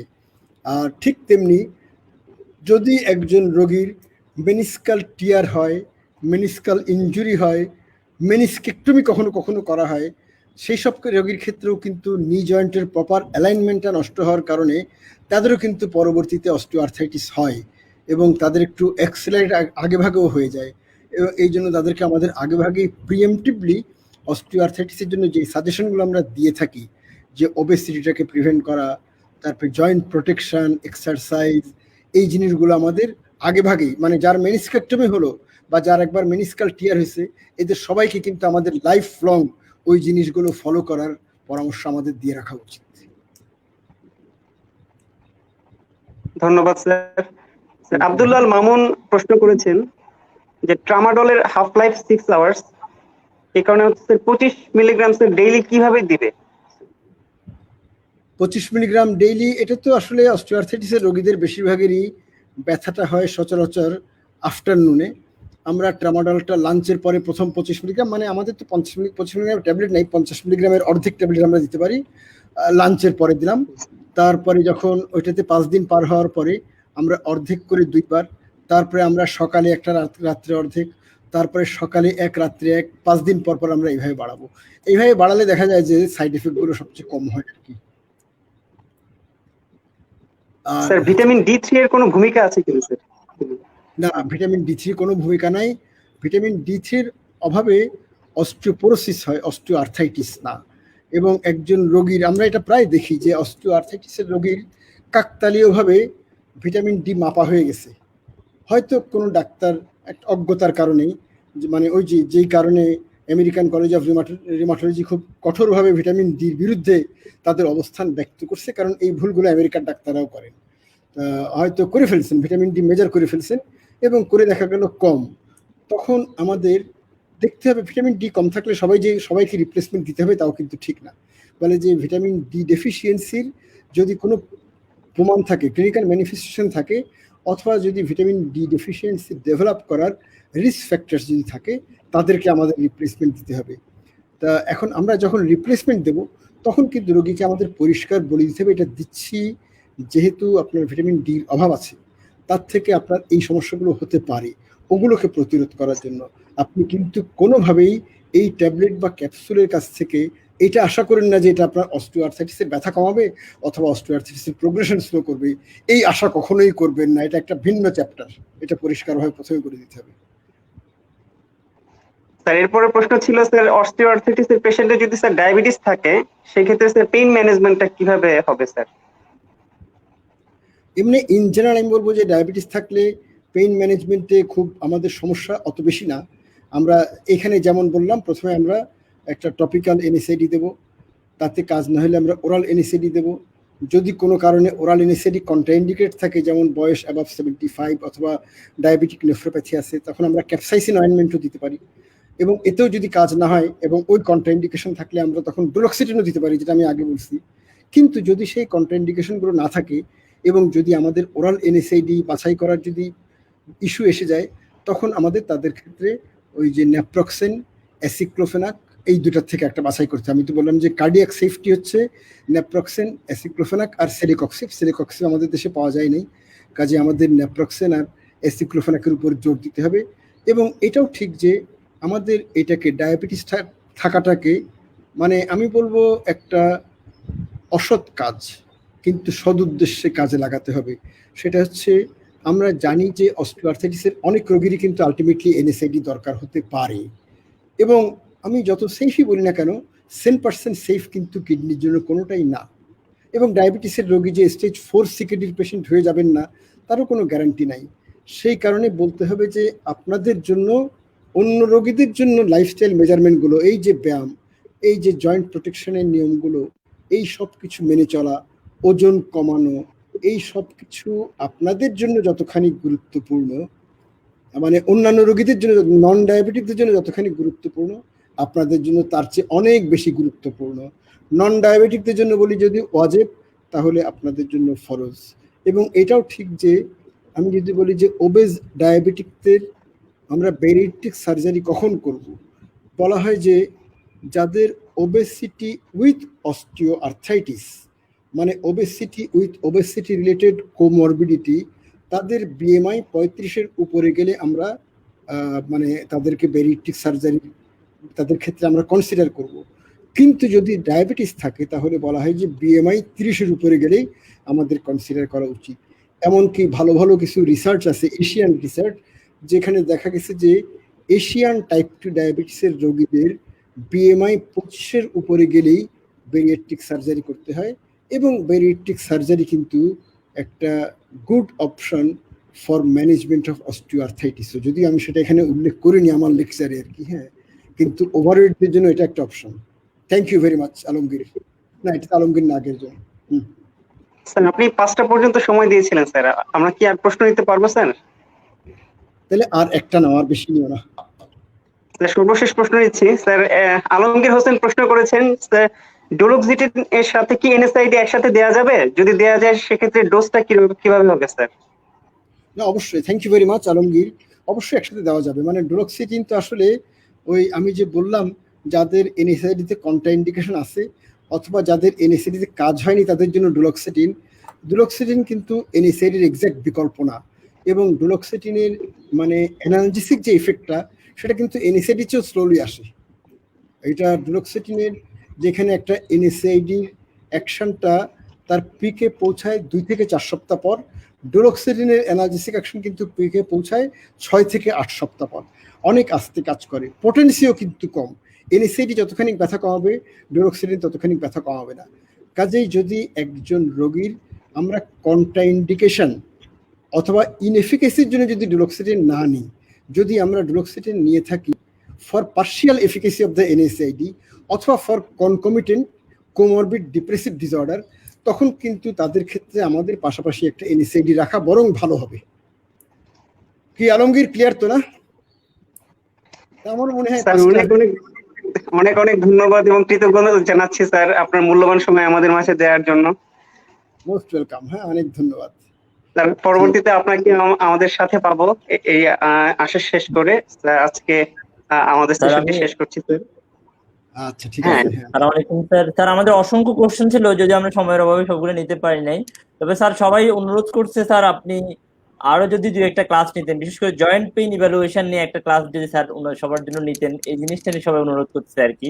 তার পরবর্তীতে আপনার যদি কখনো সময় হয় আচ্ছা, আমি একটু বলে রাখি, আসলে আমার উপর একটা ঝামেলা আছে কি, ওই আমার তো মনে হয় তোমরা সবাই জানো যে আমি অ্যাপলারের প্রেসিডেন্টের দায়িত্বে আছি, এবং আমাদের অ্যাপলারের ভার্চুয়াল কংগ্রেসটা হচ্ছে অক্টোবরের 24 থেকে 29, এবং সেই কংগ্রেস উপলক্ষে আমার নিজের নানান রকম কাজ আছে। আমার নিজের 2টা লেকচারও দিতে হবে, তার মধ্যে একটা প্লেনারি লেকচার, যথেষ্ট কঠিন টপিকের উপর অনেক পড়ালেখাও করতে হবে। হ্যাঁ, আর তাছাড়া আরেকটা লেকচার আছে যেটা কঠিন না। এছাড়াও ওটার ম্যানেজারিয়াল মানে অ্যাডমিনিস্ট্রেটিভ প্রচুর দায়িত্ব আমার আছে। কাজেই আমি আসলে ঠিক করছি মানে এই ধরনের প্ল্যাটফর্মে আমি পরবর্তী লেকচার দিতে সম্মত হব 29 অক্টোবরের পর আর কি। তার মানে বেসিক্যালি নভেম্বরের আগে আর কি। হ্যাঁ, আচ্ছা, ইনশাআল্লাহ স্যার, ইনশাআল্লাহ। বেসিক্যালি হ্যাঁ, ঠিক আছে। ওকে, থ্যাংক ইউ ভেরি মাচ। হ্যাঁ, ঠিক আছে। নভেম্বরে আমি হয়তো কোনো একটা শুক্রবারে দিতে পারি, শুক্রবার বা শনি বা বৃহস্পতি হতে পারে। তা ঠিক আছে, ধৈর্য ধরে আমার কথা শোনার জন্য সবাইকে অনেক ধন্যবাদ। হ্যাঁ, আসসালামু আলাইকুম। আসসালামু আলাইকুম স্যার।